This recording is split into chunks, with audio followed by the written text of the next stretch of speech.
गौरवाणी प्रचारिणी निर्विशेष शून्यवादे पाश्चात्य देश तारिणी। जय श्री कृष्णा चैतन्य प्रभु नित्यानंद श्री अद्वैत गदाधर शिवासादि गौरभक्त वृंदा। हरे कृष्णा कृष्णा कृष्णा हरे हरे, हरे Ram Ram Ram Hare Hare.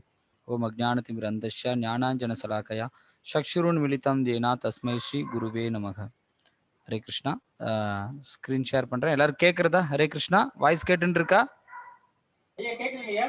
Okay, thank you devotees. Hare Krishna.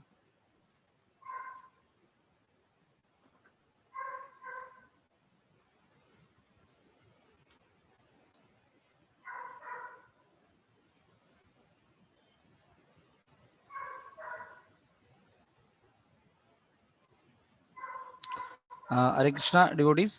நாம் நேற்று வந்து 8வது அத்தியாயம் வரலையும் பார்த்தோம். ஸோ ஒரு வாட்டி ரீகால் பண்ணிக்கலாம் என்னென்ன பார்த்தோம்னா. ஸோ இந்த பகவத்கீதைன்றது என்ன அப்படின்னா, இது வந்து நம்ம கொடுத்துக்கூடிய இன்ஸ்ட்ரக்ஷன் மேனுவல். அதாவது ஒரு ப்ராடக்ட் நம்ம தயார் பண்ணுறோம்னா அந்த ப்ராடக்ட்டை நம்ம எப்படி பயன்படுத்தணும்னு ஒரு இன்ஸ்ட்ரக்ஷன் மேனுவல் கொடுக்குறோம். ஸோ அந்த மாதிரி தான் இந்த நம்மளை படைத்த பகவான் நாம் எப்படி வாழணும், எப்படி வாழக்கூடாது, எது நல்லது எது கெட்டது என்ற விஷயங்கள் எல்லாத்தையும் நமக்கு என்னன்னா இன்ஸ்ட்ரக்ஷன், டூஸ் அண்ட் டோன்ட்ஸ் தான் இந்த பகவத்கீதை. இது அர்ஜுனனுக்கும் கிருஷ்ணரும் நடக்கக்கூடிய சம்பாவனம். என்னன்னா அவர் கேட்கிறார், கேள்விகளை கேட்கிறார் அர்ஜுனர், அதுக்கு கிருஷ்ணர் பதில் கொடுக்குறார். இப்படிதான் இந்த பகவத்கீதை ஸ்டார்ட் ஆகுது. நம்ம பார்த்தோம் முதல் அத்தியாயத்துல என்னன்னா, அர்ஜுனன் வந்து நான் போர் பண்ண மாட்டேன், அதாவது என் உறவுகளை காரணம் காட்டி நான் போர் பண்ண மாட்டேன் அப்படின்றத சொன்னார். இது முதல் அத்தியாயத்துல நம்ம பார்த்தோம். ஸோ 2வது அத்தியாயத்துல அர்ஜுனன் வந்து சரண் அடைகிறார். நான் குழப்பத்துல இருக்கேன், இப்ப எனக்கு எது நல்லது அப்படின்னு நீங்க உபதேசம் பண்ணணும் அப்படின்னு சொல்லி, நான் ஒரு இது என்னது சிஷ்யனா இருக்கேன், நான் உங்களை குருவா ஏத்துக்கிறேன் அப்படின்னு சொல்லி கிருஷ்ணர் இடத்துல அவரு சரணடைஞ்சார். சரணடைஞ்ச உடனே ஆத்ம ஞானத்தை கிருஷ்ணர் போதிக்கிறார். அதாவது அர்ஜுனனை காரணமா வச்சு பகவத்கீதைன்ற ஞானத்தை பகவான் நமக்கு கொடுக்குறாருன்றதை தான் நம்ம தெரிஞ்சுக்கிறோம். அப்போ ஆத்ம ஞானத்தை உபதேசம் பண்றார். அதுக்கப்புறம் கர்மா செயல்கள்லாம் என்ன, சகாம கர்ம யோகம்னா என்ன, நிஷ்காம கர்ம யோகம்னா என்ன, ஒரு செயல் செய்யறது என்னன்றத விஷயத்த சொல்றார். மேலும் 4வது அத்தியாயத்திலையும் அந்த கர்மா விஷயத்தை கண்டினியூ பண்றார். என்னன்னா, கர்மான்னா நாம செய்யக்கூடிய புண்ணிய செயல்கள், இது கர்மான்னு சொல்லக்கூடியது. அதுக்கப்புறம் நாம செய்யக்கூடிய பாவ செயல்கள் விகர்மா அப்படின்னு சொல்லக்கூடியது, தடை செய்யப்பட்ட செயல்கள். அப்புறம் அக்கர்மான்னு சொல்லக்கூடிய நம்ம பண்ணக்கூடிய பக்தி சேவை எல்லாமே அக்கர்மான்னு சொல்லக்கூடியது. இந்த கர்மா இதுவும் 3வது அத்தியாயம் 4வது அத்தியாயத்திலையும் சொல்லப்படுறது. 5வது அத்தியாயத்துல பற்றின்றி நாம செயல்படணும்ன்ற விஷயத்த சொல்றார். எப்படி, அதுக்கு உதாரணமா ஒரு தாமரை இலை தண்ணீர் மாதிரி, ஒரு தாமரை இலையில தண்ணீர் இருக்கும்போது அந்த தண்ணி வந்து எப்படி தீண்டாதோ அந்த மாதிரி இந்த பௌதிக உலகத்துல இட்ஸ் a மெட்டீரியல் வேர்ல்டு அப்படின்னு சொல்லக்கூடிய இந்த பௌதிக உலகத்திலே நம்ம வாழ்ந்துண்டு இதனுடைய பாதிப்பு நம்மளை தீண்டாம எப்படி இருக்கிறது அப்படின்ற விஷயத்த 4வது அத்தியாயத்துல 5வது அத்தியாயத்துல பகவான் சொன்னார். அது நம்ம பார்த்தோம். 6வது அத்தியாயத்துல என்ன பார்த்தோம் அப்படின்னு சொன்னா, நம்மளுடைய மனசை கட்டுப்படுத்தணும். ஸோ மனத்தை கட்டுப்படுத்துறதுக்கு அர்ஜுனன் கேட்கிறார் கேள்வி. அது தியான யோக முறைகள் எல்லாம் பார்த்தோம், அஷ்டாங்க யோக முறைகள் பார்த்தோம். ஆனா அர்ஜுனன் சொல்றாரு, இது ரொம்ப கடினமா இருக்கே, காத்தை கூட நான் கண்ட்ரோல் பண்ணிடுவேன், ஆனா மனசை கட்டுப்படுத்த முடியாதே அப்படின்னு சொல்லி அவர் சொல்லும் பொழுது அவர் சொல்றார், ஆமா இது கரெக்ட் தான், மனசு பக்குவப்படுத்துறது அவர் எளிமை இல்லை, ஆனா அபியாச யோகன அப்படின்னு சொல்றாரு. அபியாச யோகனா பிராக்டிஸ் டிட்டாச்மெண்ட் ரெண்டு இருந்துச்சுன்னா, ஒரு நிமிஷம். ஸோ ப்ராக்டிஸ் நம்மளுக்கு வந்து இது என்னது ரெகுலரான ப்ராக்டிஸ் இருந்துச்சுன்னா கண்டிப்பாக நம்மளால என்ன பண்ண முடியும், இது என்னது கட்டுப்படுத்த முடியும் அப்படின்னு சொல்லி கிருஷ்ணர் சொல்றார். ஸோ அது 6வது அத்தியாயத்தில் பார்த்தோம். 7வது அத்தியாயத்தில் கிருஷ்ணர் சொல்றார், இந்த உலகமெல்லாம் எப்படி சிருஷ்டி, என்ன காரணம், இந்த ஞானத்தெல்லாம் நான் எப்படி புரிஞ்சுக்கணும்னா, அவரோகண முறைன்னு சொல்லக்கூடிய மேலிருந்து, அதாவது பகவான்கிட்ட இருந்து வந்த விஷயங்கள் இருந்து நம்ம தெரிஞ்சுக்கலாம், நாம ஆராய்ச்சி பண்ணி புரிஞ்சுக்க முடியாது அப்படின்ற விஷயத்த 7வது அத்தியாயத்துல சொல்றார். இந்த அகில உலகங்களுக்கும் காரணமா இருக்கிறது நான் தான். மத்த பரதரம் ஞான கிஞ்சித் அஸ்தி தனம் ஜெய மை சர்வம் இதம் புரோக்தம் சூதரே மணிகனா இவ அப்படின்னு சொன்னார் 7வது அத்தியாயத்துல. 7வது அத்தியாயத்துலனா என்னை விட உயர்ந்த உண்மை வேற எதுவுமே கிடையாது. இங்க இருக்கக்கூடிய பஞ்சபூதங்கள் இருக்கட்டும், அது நான் தான் உருவாக்கினேன். என்னிடத்துல வந்து என்னுடைய பிரிந்த ஜடசக்தி, அதுக்கு மேல இருக்கிற ஆத்மாக்களை உள்ளடக்கியது என்னுடைய உயர்ந்த சக்தி அப்படின்ற விஷயத்தையும் கிருஷ்ணர் வந்து 7வது அத்தியாயத்துல கொடுக்குறார். 8வது அத்தியாயத்துல நம்ம என்ன நினைச்சிட்டு உயிரை விடுறோமோ நம்ம அதுவா பிறக்குவோம் அப்படின்ற விஷயத்த சொல்றார். இப்போ உதாரணத்துக்கு நான் இறக்கும் தருவாயில என்ன நினைச்சு நான் உயிரை விடுறனோ அதுவா பிறக்கும். கிருஷ்ணன் சொல்றார் எம்எம் வாபி ஸ்மரன் பாவம் தத்துவ தந்தை கலைவரம். மரணம் விடும் தருவாயில என்னையே நினைச்சு, அதாவது கிருஷ்ணரே நினைச்சு நம்ம உயிரை விட்டோம்னா அவருடைய லோகம் முக்தி அடைஞ்சு வைகுண்ட லோகம் கோலோக விருந்தாவனத்துக்கு போவோம் அப்படின்ற விஷயத்த 8வது அத்தியாயத்துல சொன்னார். இதுதான் நம்ம நேத்து பார்த்தோம். சோ இன்னைக்கு 9வது அத்தியாயத்துல நம்ம என்ன பார்க்கிறோம் அப்படின்னு சொன்னா, நம்ம இன்னைக்கு 9வது அத்தியாயத்துல என்ன பார்க்கிறோம்னா, இந்த 9வது அத்தியாயத்துல மொத்தம் 34 ஸ்லோகங்கள் இருக்கு. அதுல முதல் 3 ஸ்லோகங்கள் அறிவை பத்தி சொல்லக்கூடியது. அது என்ன அறிவு அப்படின்றத நம்ம பார்க்கலாம். அடுத்தது நினைத்து பார்க்க முடியாத பகவான். அதாவது பார்த்தோம் அப்படின்னா நம்மளுடைய புரிதலுக்கெல்லாம் அப்பாற்பட்டவர் பகவான். நம்மளுடைய ஒரு நிமிஷம்.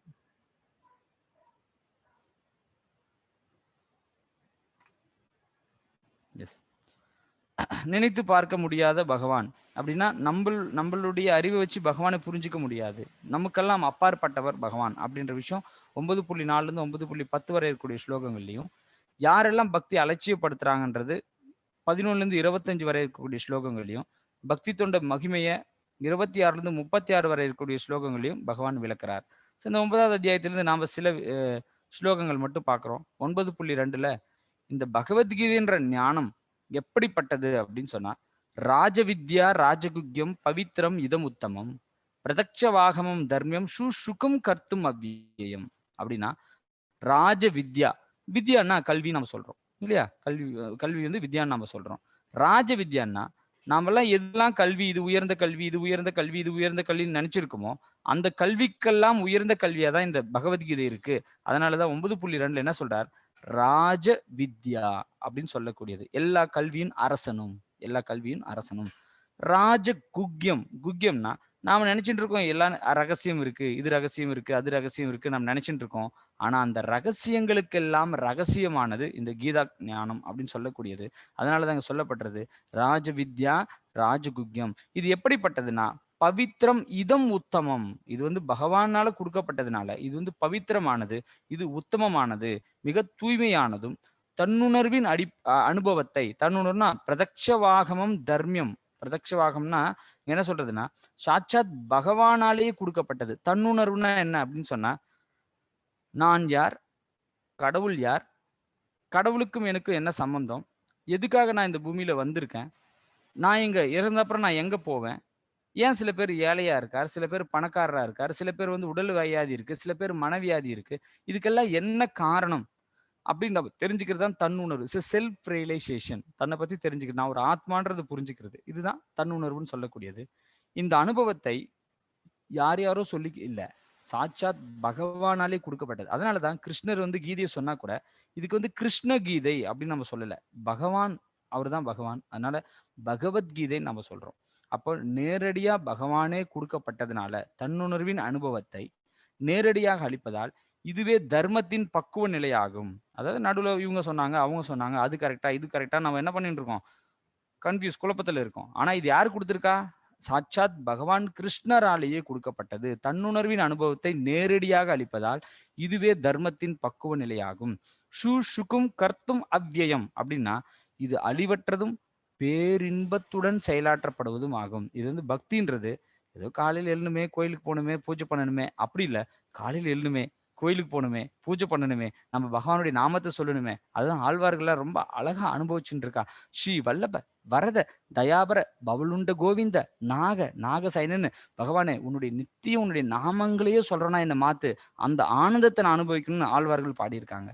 அது மட்டும் இல்லாம பச்சை மாமழை போல் மேனி பவழவாய் கமலச்செங்கன் அச்சுதா அமரரேரே ஆயர்த்தன் கொழுந்தே என்னும் இச்சுவை தவிர யான் போய் இந்திரலோகமாலும் அச்சுவை பெரிதும் வேண்டேன் அரங்கமான் அகல்லானேன்னு சொல்லி எனக்கு இந்திரலோக பதவி கிடைச்சா கூட அது எனக்கு வேண்டாம். ஆனா உன்னுடைய நாமத்தையும் உன்னுடைய ரூபத்தையும் உன்னுடைய குணத்தையும் சொல்லக்கூடிய அந்த அழகு இருக்கே, அந்த ஆனந்தம் இருக்கே, அந்த ஒரு இன்பம் போதும்னா இது சந்தோஷமா செயலாற்றப்பட வேண்டியது பக்தி.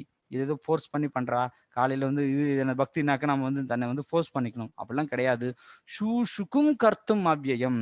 இது வந்து மிக உயர்ந்த ஆனந்தத்தை கொடுக்கக்கூடியது, அழிவற்றது, பேரின்பத்துடன் செயலாற்றப்படுவதாகும். இன்னும் நான் பண்ணணும் அப்படின்ற ஒரு ஆனந்தத்தோட பண்றதுதான் பக்தின்னு சொல்லக்கூடியது.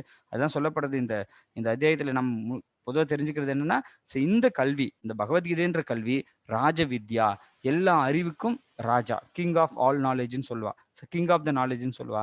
ராஜ வித்யா, ராஜகுக்யம், ரகசியங்கள்ல secret of all the secret, ராஜகுக்யம், பவித்ரம் இதம் உத்தமம், பிரதட்சவாகவம் தர்மியம், சுகம் கர்த்தும் அவ்யயம், ஆனந்தமா பேரின்பத்தோட செயலாற்றக்கூடியதுதான் பக்தி. அதுக்கான ப்ராசஸ் நம்ம தெரியாதனால கஷ்டப்பட்டு இருக்கோம். ஆனா அந்த ப்ராசஸ் நம்ம தெரிஞ்சுக்கிட்டோம்னா ரொம்ப சந்தோஷமா ஆனந்தமா நம்ம பக்தி பண்ணலாம். அதுதான் இந்த அத்தியாயத்துல வந்து சொல்றார். இப்போ வந்து அது என்ன மாதிரி பக்தியா இருக்கணும்னு சொன்னா, எதிர்பார்ப்பு இல்லாம பண்ணணும். பிசினஸ் பண்ற மாதிரி இருக்கக்கூடாது. பகவான் கிட்ட போயிட்டு, நான் இது வந்து 100 ரூபா கொடுக்குறேன், எனக்கு இந்த பிரச்சனையை சால்வ் பண்ணி கொடு. நான் ஒரு 500 ரூபா போடுறேன், இந்த பிரச்சனையை சால்வ் பண்ணி கொடு. இந்த வேண்டுதல் நான் வைக்கிறேன், என் பிரச்சனையை சால்வ் பண்ணி கொடு. அது பிசினஸ், பக்தி கிடையாது. பக்தினா என்னன்னா, அனன்யா சிந்தையந்தோமாம் ஏஜனா பர்யுபாசதே தேஷாம் நித்யாபியுக்தானாம் யோகக்ஷேமம் வகாமியகம். அனன்யா சிந்தையந்தோமாம் அப்படின்னா, எனது திவ்ய ரூபத்தின் மீது தியானம் செய்து கொண்டு கலங்கமற்ற பக்தியுடன் என்னை நித்தியமாக வழிபடுபவர்களுக்கோ, யார் ஒருத்தர் கலங்கம் இல்லாம எனக்கு நன்மை நடந்தா மட்டும் நான் பக்தி பண்ணுவேன், எனக்கு நன்மை நடக்கலாம் நான் பக்தி பண்ண மாட்டேன் அப்படின்னு இல்லாம, ஒரு தாய் சில நேரத்துல அடிச்சாலையும் தாய் தாய் தான், சில நேரத்துல அவங்க கொஞ்ச நாளையும் தாய் தாய் தான். அதனால அந்த தாயை அடிக்கிறது கூட நம்மளை நல்வழிப்படுத்துறதுக்கு தானே தவிர அவங்களை நம்ம கொடுமைப்படுத்தணுன்றது கிடையாது. அதனால பகவான் சில சூழ்நிலையை கொடுக்குறாரு நமக்குன்னா, இது நம்மளை பக்குவப்படுத்துறதுக்கு தானே தவிர நம்மள என்ன பண்றது கிடையாது, கொடுமைப்படுத்தணுன்றது கிடையாது. அந்த விஷயத்தை தெரிஞ்சுண்டு அப்ப நம்ம பண்ணக்கூடிய பக்தி. ஏன்னா பகவான் நம்ம 13வது அத்தியாயத்துல பார்க்க போறோம். பகவான் வந்து பரமாத்மா, நான் ஒரு ஜீவாத்மா. இந்த ஜீவாத்மாவோட நித்திய சொரூபமே என்னன்னா, பரமாத்மாவான பகவானுக்கு சேவை பண்றதுதான். அதுதான் அதனுடைய நித்தியமான சொரூபம் அப்படின்றத நம்ம புரிஞ்சுட்டு, பக்தி பண்றது என்னுடைய கடமை அப்படின்னு நினைச்சு நம்ம பண்றதுதான் உண்மையான பக்தி. அதுதான் அனன்ய பக்தின்னு சொல்லக்கூடியது. அனன்யா சிந்தையந்தோமாம் ஏஜனா பர்யுபாசதே தேசாம் நித்யாபியுக்தானாம் யோகக்ஷேமம் வகாமியகம் அப்படின்னா, பக்தியுடன் என்னை நித்தியமாக வழிபடுவர்களுக்கோ அவர்களுக்கு வேண்டியவற்றை கொடுத்தோம். நம்மளுக்கு பிரச்சனை என்னன்னா, நமக்கு வேணும்ன்றது கிடைக்கணும், நமக்கு இருக்கிறது யாரும் திருடிட்டு போகக்கூடாது. இந்த 2 விஷயம் தான். ஆனா அதுக்கு என்ன பண்ணணும், அனன்யா சிந்தையந்தோமம், அனன்ய பக்தி பண்ணணும். அப்படி யார் ஒருத்தர் பக்தி பண்றாலோ அவங்களுக்கு யோகக்ஷேமம் வகாமியோகம். நீங்க பார்த்துருப்பீங்க, எல்ஐசியில போடுவா கீழே, யோகக்ஷேமம் வகாமியோகம் இங்கிருந்து எடுத்தது தான் பாத்தீங்கன்னா. யோகக்ஷேமம் வகாமியோகம் சொல்றது, பகவான் வேண்டியவற்றை கொடுக்கிறார், நம்ம இடத்துல காப்பாத்துறார். அதுக்கு நான் என்ன பண்ணணும், அனன்ய பக்தி பண்ணணும், எதிர்பார்ப்பு இல்லாம பக்தி பண்ணணும். பகவான் நம்ம கண்டிப்பா நல்லது பண்ணுவார் அப்படின்ற எண்ணத்துல நம்ம பக்தி பண்ணணும், நம்பிக்கையோட பக்தி பண்ணணும். அவர் கொடுக்குற நேரத்துல கொடுப்பார். இப்போ இது எளிமையா நீங்களே புரிஞ்சுக்கலாம். இது எப்படிங்க அதெல்லாம் பண்ண முடியும்? கண்டிப்பா இப்போ ஒரு அம்மா கிட்ட ஒரு பொம்மை வேணும்னு கேட்குறோம், நமக்கு தெரியும் அந்த பொம்மையை உடச்சு போட்டுருவோம், அதனால வேஸ்ட் இது வாங்கி கொடுக்குறது. அப்போ நம்மளுக்கு வருத்தமா இருக்கும், என்னடா இது அம்மா கிட்ட நம்ம இவ்வளவு பொம்மை கேட்குறோம் வாங்கி கொடுக்க மாட்டேன்றாங்களே அப்படின்ட்டு அவங்க மேல கோபம் கூட வரும். ஆனா அவங்களுக்கு தெரியும் அவங்க பண்றது நல்லதுதான், இது உடச்சு வேஸ்ட்டை பண்ணிட்டு போறது, அதனால வாங்கி கொடுங்க. அதுக்காக நம்ம அம்மாவே இல்லை, அவர் கடவுளே இல்லை, அப்படி நான் நினைச்சது நடக்கலைன்னா அவர் கடவுளே இல்லைன்னு நம்ம சொல்லிட முடியுமா? நமக்கு எது நன்மையோ அது பகவான் கொடுப்பார். அதுதான் அனன்ய பக்தி. அதனால அவர் எது கொடுக்குறாரோ அது நம்ம நன்மைக்கு தான் அப்படின்றத ஏத்துட்டு பண்ணக்கூடிய பக்தி. அந்த மாதிரி பக்தி பண்ணா பகவான் என்ன சொல்றார், யோகக்ஷேமம் வகாமியகம்னு சொல்லக்கூடியது இந்த 9.22வது அத்தியாயத்துல. சரி, அப்போ பக்தி பண்ணா நிறைய செலவு பண்ணணுமா? பக்தி பண்ணணும்னா நிறைய பால் அபிஷேகம் பண்ணணுமா, நெய் ஊற்றணுமா, பெருசா நம்ம வந்து பண்ணணுமா? இல்லை, பகவான் அதெல்லாம் எதிர்பார்க்கல. என்ன இல்லை அவனிடத்துல நம்ம கிட்ட எதிர்பார்க்கறதுக்கு, எல்லாமே அவர் கொடுத்தது தான், எல்லாமே பகவான் கொடுத்ததான்னும் போது அப்ப நம்ம என்ன பண்ணணும், அவருக்கு வந்து எப்படின்னா, இப்ப எல்லாமே இங்க படைக்கப்பட்டது எத்தனும், நான் ஒரே ஒரு புல்ல கூட நான் உருவாக்க முடியாது என்னால, ஒரு மண் துளியை கூட என்னால உருவாக்க முடியாது. எல்லாமே அவர் கொடுத்தது தான் நான் அனுபவிச்சுட்டு இருக்கேன். அதனால நம்ம எதை பயன்படுத்தினாலையும் அவருக்கு காட்டிட்டு நம்ம பண்ணிட்டோம் அப்படின்னு சொன்னா நம்ம எல்லா வித பாவத்திலிருந்து விடுபடுறோம். இது 3வது 5வது அத்தியாயத்துல நம்ம பார்த்தோம். இங்கேயும் பக்தின்றது ரொம்ப எளிமையா பண்ணக்கூடியது. பத்திரம் புஷ்பம் பலம் தோயம் யோமே பக்தியா பிரயச்சதி ததகம் பக்தியுபக்ருதமஷ்னாமி பிரியதாத்மனக. பத்திரம் புஷ்பம் பலம் தோயம் யோமே பக்தியா பிரயச்சதி.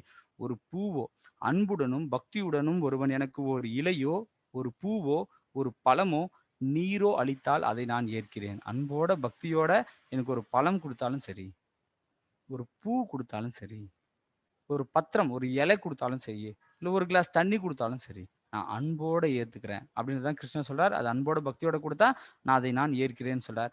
அப்ப எளிமையான முறையில நம்மளால பக்தி பண்ண முடியும். அதுக்கு நம்ம பெருசா பண்ணணும்னு ஒண்ணும் இல்ல.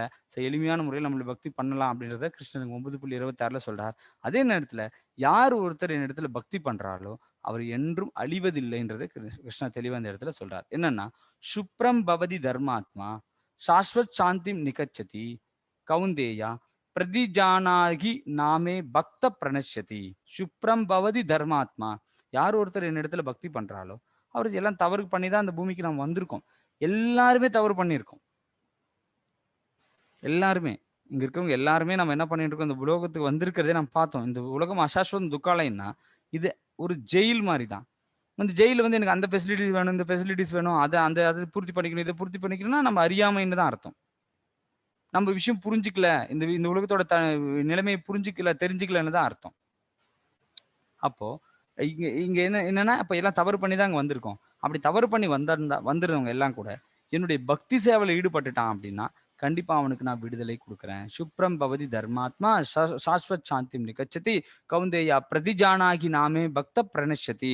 அவன் வெகு விரைவில் தர்மாத்மாவாகி, அவன் தவறு செஞ்சு தான் இந்த பூமிக்கு வந்திருக்கோம். ஆனாலும் சீக்கிரமா என்ன ஆயிடுறான்? அவன் நல்லவனா மாறி, என்னுடைய பக்தி சேவையில அவன் ஈடுபட்டானா, அவன் என் பக்தன் என்றும் அழிவதில்லை. அவன் நித்தியமான அமைதியை அடைகிறான்.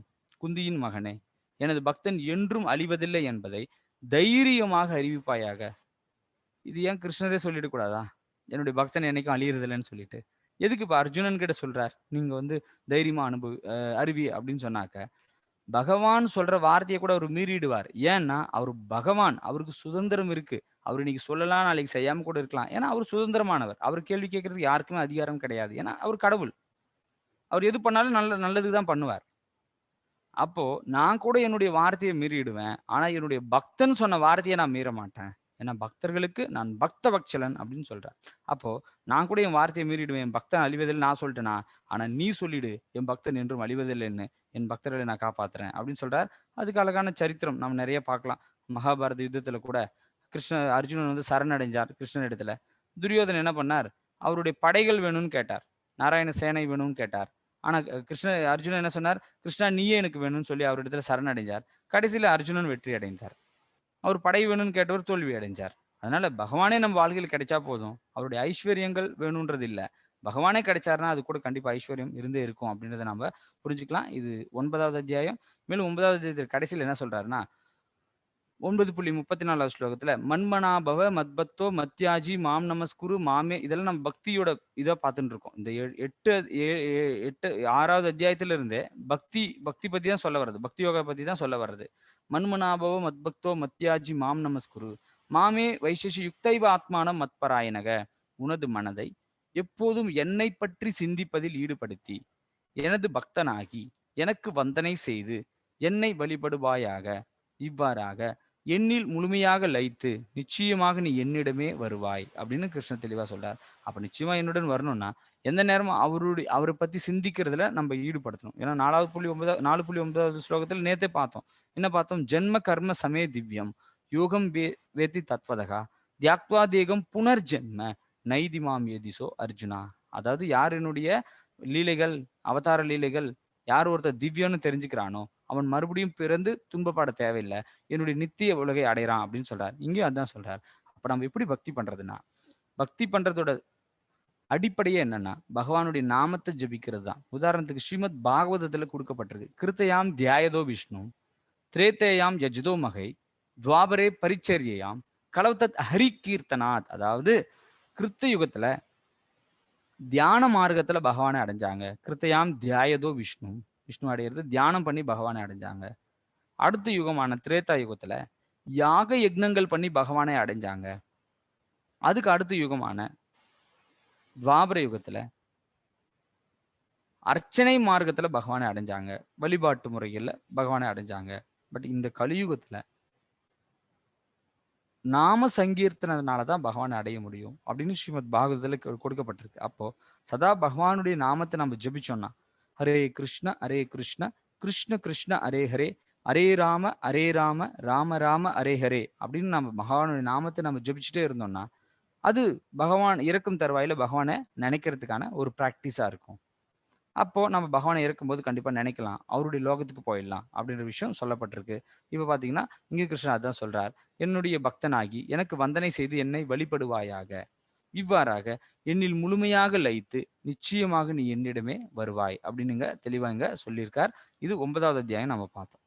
சரி, இப்ப 10வது அத்தியாயம் நம்ம பார்க்க போறோம். இது சார்ந்த ஏதாவது கேள்விகள் இருந்தா நீங்க வந்து ஹேண்ட் ரைஸ் பண்ணலாம். ஒரு நிமிஷம். எல்லாரும் கேட்டுன்னு இருக்கா? கேக்குதுங்க பிரபு. கேக்குறதா? ஹரே கிருஷ்ணா. சரி, வேற யாருக்காவது கேள்விகள் இருக்கா? ஹரே கிருஷ்ணா. ஹேண்ட் ரைஸ் பண்ணிருக்காங்க. சாய் இதோ ஸ்ரீதா. அன்மியூட் பண்றேன். எஸ். சாய் ஸ்ரீதா மாதாஜி, ஹரே கிருஷ்ணா. உங்களுடைய கேள்விகள் இருக்கா? உங்களுக்கு கேள்விகள் இருந்தா நீங்க அன்மியூட் பண்ணலாம். அதர்வைஸ் வேற யாருக்காவது கேள்விகள் இருந்தா நீங்க ஹேண்ட் ரைஸ் பண்ணலாம். ஓகே, கண்டினியூ பண்ணலாமா? ஹரே கிருஷ்ணா. கண்டினியூ பண்ணலாங்கய்யா. Okay, Hare Krishna. Thank you devotees. இப்போ வந்து நம்ம 10வது அத்தியாயம் பார்க்குறோம். ஸோ 10வது அத்தியாயத்தில் என்ன சொல்றதுன்னா, கிருஷ்ணர் சொல்றார் அனைத்திற்கும் மூலம் நான் தான் அப்படின்றது இந்த 10வது அத்தியாயத்தில் சொல்றார். மேலும் இந்த பகவத்கீதையோட சாரம்சமும் கொடுக்கப்பட்டிருக்கு. இங்க ஒரு 4 ஸ்லோகம் இருக்கு. அந்த 4 ஸ்லோகத்தில் பகவத்கீதையோட சாரம்சம் என்னன்னு கொடுக்கப்பட்டிருக்கு. அப்புறம் கிருஷ்ணர் எல்லா இடங்களையும் காணுதல் அப்படின்றத நாம இன்னைக்கு இந்த இந்த அத்தியாயத்தில் நம்ம பார்க்கலாம். ஒரு நிமிஷம். எஸ். ஸோ இங்க கிருஷ்ணர் சொல்றார், சரி அப்போ இந்த உலகம் எல்லாம் படைச்சிருக்குன்னா, இத்தனை பிரம்மாண்டங்கள் இருக்குன்னா, இதுக்கெல்லாம் யார் காரணம்? யார் இதை சிருஷ்டி பண்ணியிருப்பா? எங்கிருந்து வந்தது இதெல்லாம்? அப்படின்னு சொன்னா, தெளிவா கிருஷ்ணர் கீதையில சொல்றார் 10.8ல அகம் சர்வஸ்ய பிரபவோ மத்தக சர்வம் பிரவர்த்ததே இதி மத்வா பஜந்தே மாம் பூதபாவ சமன்வித்தக. நம்ம முன்னாடியே பார்த்தோம், பக்தி தொண்டுனால தான் பகவான் அடைய முடியும்னு பார்த்தோம். இங்க தெளிவா சொல்றார் அகம் சர்வஸ்ய பிரபவோ, அகம் சர்வஸ்ய பிரபவோ, ஜட ஆன்மீக உலகங்கள் அனைத்திற்கும் மூலம் நானே. இந்த ஜட உலகமா இருக்கட்டும், ஆன்மீக உலகமா இருக்கட்டும், இதுக்கு மூலம் நான் தான் அப்படின்றத கிருஷ்ணர் சொல்றார். அப்ப ஜட உலகம்னா என்ன? ஜட உலகம்னு சொல்லக்கூடியது நாம் இருக்கக்கூடிய பூலோகா, அதுக்கு மேல புவர்லோகா, ஸ்வர்கலோகா, தபலோகா, ஜனலோகா, அதை 14 லோகங்கள் கேள்விப்பட்டிருக்கோமா? 14 லோகங்கள். அந்த 14 லோகங்களுமே ஜட உலகம்னு சொல்லக்கூடியது. பூலோகத்திலிருந்து மேல இருக்கக்கூடிய பிரம்மலோகம் வரலையும், கீழே அத்தல வித்தல தலாத்தல மாத்தால பாத்தாலன்னு சொல்லக்கூடிய கீழே 7 லோகங்கள் இருக்கு. அந்த 7 லோகங்களா இருக்கட்டும், பூமியிலிருந்து மேலே 7 லோகங்களா இருக்கட்டும், இந்த 14 உலகங்களும் ஜட உலகம்னு சொல்லக்கூடியது. It's a material world. Material வேர்ல்டுன்னு சொல்லுவா. So another is spiritual world. இந்த மெட்டீரியல் வேர்ல்டு அழியக்கூடியது, ஸ்பிரிச்சுவல் வேர்ல்டு அழியாதது. அப்போ இந்த ஜட உலகமா இருக்கட்டும், அந்த ஆன்மீக உலகமா இருக்கட்டும், எல்லாத்தையும் நான் தான் சிருஷ்டி பண்ணேன். அகம் சர்வஸ்ய பிரபவோ மத்த சர்வம் பிரவர்த்ததே, எல்லாம் என்னிடமிருந்தே தோன்றுகின்றன கிருஷ்ணர் சொல்றார். எல்லாமே என்னிடத்திலிருந்து தோன்றுகிறது.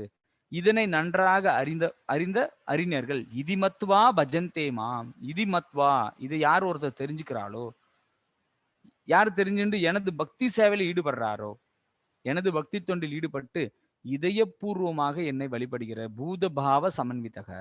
அப்ப இது யார் ஒருத்தர் தெரிஞ்சுக்கிறாங்களோ அவங்க இதயபூர்வமா கிருஷ்ணரை வழிபட ஆரம்பிக்கிறாங்க. அது வழிபடுறதுனால இங்க என்ன என்ன நடக்குதுன்னா, இங்க 10.8, 9, 10, 11 இந்த 4 ஸ்லோகம் கீதையோட சாரம்னு சொல்லக்கூடியது. கீதையே வேதத்தோட சாரம்னு பார்த்தோம். இப்ப அந்த கீதையோட சாரமாவே இந்த 4 ஸ்லோகம் சொல்லப்படுறது. இந்த 4 ஸ்லோகத்துல என்ன சொல்லப்படுறது அப்படின்னு சொன்னா, நமக்கும் கடவுளுக்கும் என்ன சம்பந்தம்? ஏதாவது சம்பந்தம் இருக்கணும்ல. அந்த சம்பந்த ஞானம் என்ன? சரி, சம்பந்தம் தெரிஞ்சிடுச்சு. அதுக்கப்புறம் நான் என்ன பண்ணணும்? அதுதான் வழிமுறைன்னு சொல்லக்கூடிய அபிதயான்னு சொல்லக்கூடியது. சரி, அது நான் பிராக்டிஸ் பண்ணா எனக்கு என்ன கிடைக்கும்? பிரயோஜனம், இலக்கு என்ன கிடைக்கும் அப்படின்றத நம்ம பார்க்கலாம். ஸோ முன்னேற்றத்துக்கான 3 படிகள் என்னன்னா, சம்பந்த ஞானம். கடவுள் யார்? நான் யார்? அப்படின்னா, ஸோ பகவான் பரமாத்மாவா இருக்கார். அவரு தான் நம்மளை சிருஷ்டி பண்ணார். அவருக்கு தொண்டு செய்ய வேண்டியது நம்மளுடைய கடமை. அவருக்கு தொண்டு செய்யக்கூடியது நம்மளுடைய கடமை. அந்த கடமை தவறதுனால தான் இந்த பூமியில நாம பிறவி எடுத்து துன்பப்பட்டிருக்கோம். ஸோ மறுபடியும் நாம அதை சரியா பண்ணோம்னா, மறுபடியும் ஆன்மீக லோகத்துல போய் நம்ம சந்தோஷமா இருப்போம். அப்போ பகவான் பரமாத்மா, நான் ஒரு ஜீவாத்மா. இந்த ஜீவாத்மாவோட உண்மையான சொரூபம் என்னன்னா, பகவானுக்கு சேவை பண்றது. இது ரொம்ப எளிமையா புரியலாம். எப்படி புரிஞ்சுக்கலாம் அப்படின்னா, இப்ப நீங்களே ஒரு கம்பெனி வச்சு ஒரு 10 பேர் எம்ப்ளாயி வச்சு வேலை வாங்கிட்டு இருக்கீங்க. அந்த 10 பேருக்கு சாப்பிடறதுக்கு சாப்பாடு, தங்கறதுக்கு இடம், அப்புறம் சம்பளம் எல்லாமே நீங்க குடுக்குறீங்க. அப்ப அந்த 10 பேர் யாருக்கு சேவை பண்ணணும்? உங்களுக்கு தானே சேவை பண்ணணும். அது சேவை பண்ணாம தன்னுடைய விருப்பப்படி தனக்கு என்னென்ன பிடிக்குமோ அதை திருப்தி பண்றதுக்காக அவங்க பாட்டுக்கு வேலை செஞ்சிருந்தா அது தர்மமே இல்லை இல்லையா? சம்பளமும் வாங்கிண்டு அவர்கிட்ட எல்லா விஷயத்தையும் எடுத்துண்டு ஆனா அவருக்கு நம்ம சேவை பண்ணலைன்னா அபராதம் இல்லையா? அந்த மாதிரி பகவான் எல்லாத்தையும் சிருஷ்டி பண்ணி நமக்காக கொடுக்கும் பொழுது அது என்னுடைய சுயநலத்துக்காக பயன்படுத்திட்டு பக்தி சேவையில நான் ஈடுபடல, இது படைச்ச பகவானுக்கு நான் இது எனது மரியாதை கொடுக்கல, இது பத்தி படைச்ச பகவானை நான் நினைக்கலன்னா அது ஒரு அபராதமா ஆயிடுறது. அப்போ சம்பந்த ஞானம்னா என்ன? பகவான் என்னை படைச்சிருக்கார், அவருக்கு தொண்டு செய்யறதா என் உண்மையான கடமை அப்படின்றத புரிஞ்சுக்கணும். அதுதான் சம்பந்த ஞானம்னு சொல்லக்கூடியது. அது எப்படிங்க சேவை பண்ணா போயிட்டு நம்மளுக்கு சந்தோஷமா இருக்க முடியுமா?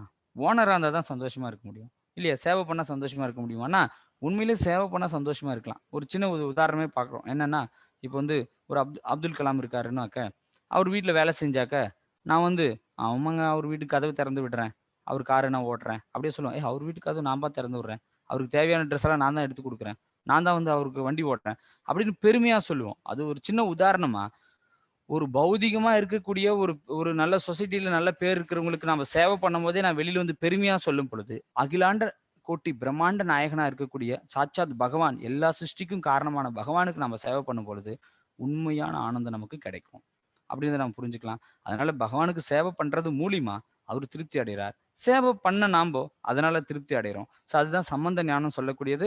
பகவானுக்கு எனக்கு என்ன சம்பந்தம்? பகவான் பரமாத்மா, நான் ஒரு ஜீவாத்மா, அந்த பரமாத்மாவுக்கு சேவைப்படுறதா என் உண்மையான சொரூபம்னு யார் ஒருத்தர் தெரிஞ்சுக்கிறாங்களோ அதுதான் ஞானம்னு சொல்லக்கூடியது சம்பந்த ஞானம். இப்ப தெரிஞ்சிடுச்சு பகவானுக்கு தான் நான் சேவை பண்ணணும் எனக்கு தெரிஞ்சிடுச்சு. அதுக்கான வழிமுறை தான் டிவோஷனல் சர்வீஸ், பக்தி சேவை பண்றது. என்னென்ன பக்தி சேவை பண்ணலாம்? பகவானுடைய நாம ஜபம் பண்றது, அதுக்கு அடுத்தது பகவானுக்கு அர்ப்பணிச்ச பிரசாதங்களை நாம எடுத்துக்கிறது, அதுக்கப்புறம் ஏகாதசி விரதங்களை நாம கடைபிடிக்கிறது சாஸ்திரத்தில் கொடுக்கப்பட்டபடி,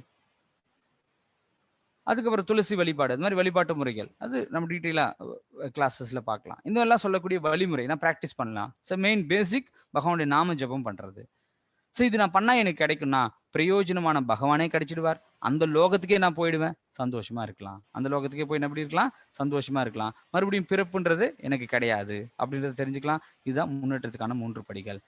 இது அர்ஜுனனும் தெளிவுபடுத்துறாரு. நீங்க என்ன இப்ப பாத்தீங்கன்னா இப்ப கிருஷ்ணர் தான் படைச்சாருன்னு சொல்றீங்களே, அதை நான் எப்படி ஏத்துக்கிறது?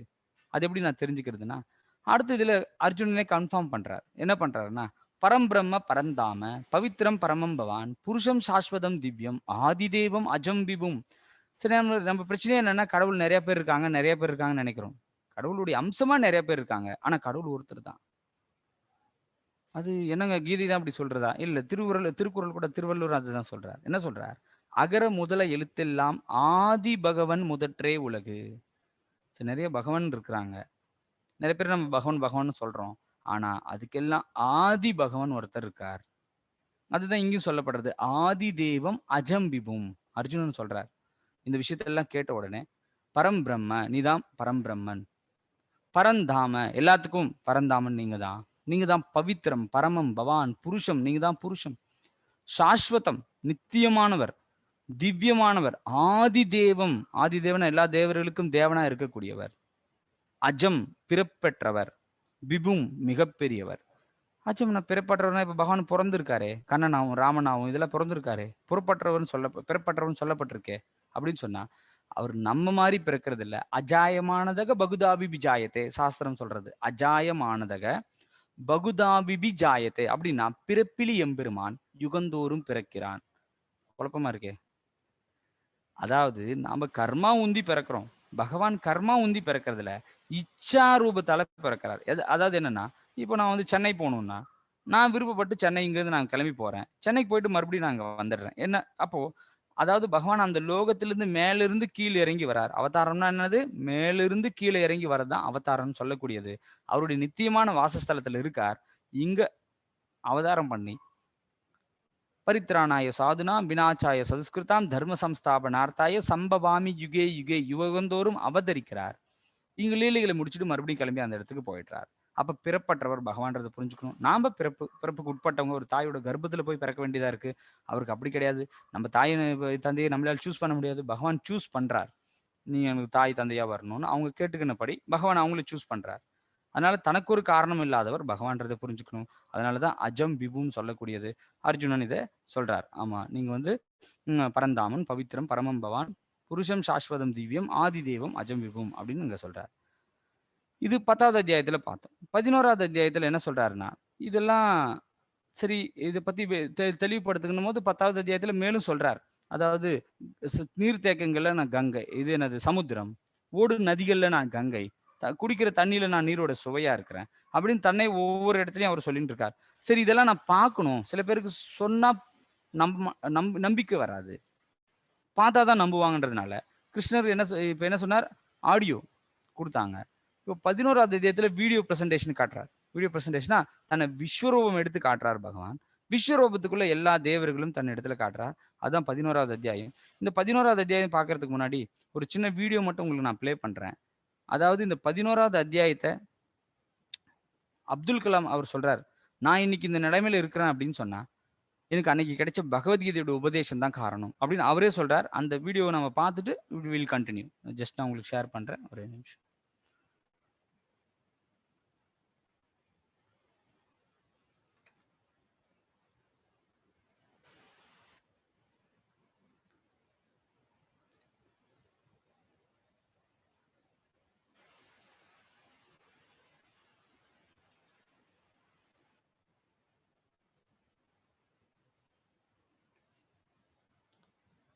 இது சவுண்ட் கொஞ்சம் கம்மியா இருக்கும். கொஞ்சம் நீங்க கொஞ்சம் கவனமா கேளுங்க. ஹரே கிருஷ்ணா.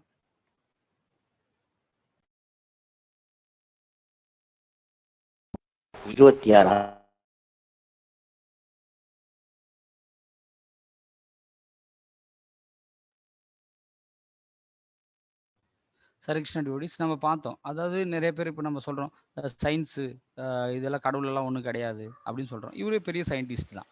ஸோ அவரு நம்பிக்கை என்னுடைய வாழ்க்கையில நான் இந்த நிலைமையில் இருக்கிறதுக்கு காரணமே அன்னைக்கு எனக்கு கிடைச்ச உபதேசம் தான் காரணம்னு சொல்றாரு. அதனால பகவத்கீதைன்னு நம்ம சொல்லக்கூடியது நம்மளுடைய சனாதன தர்மம்.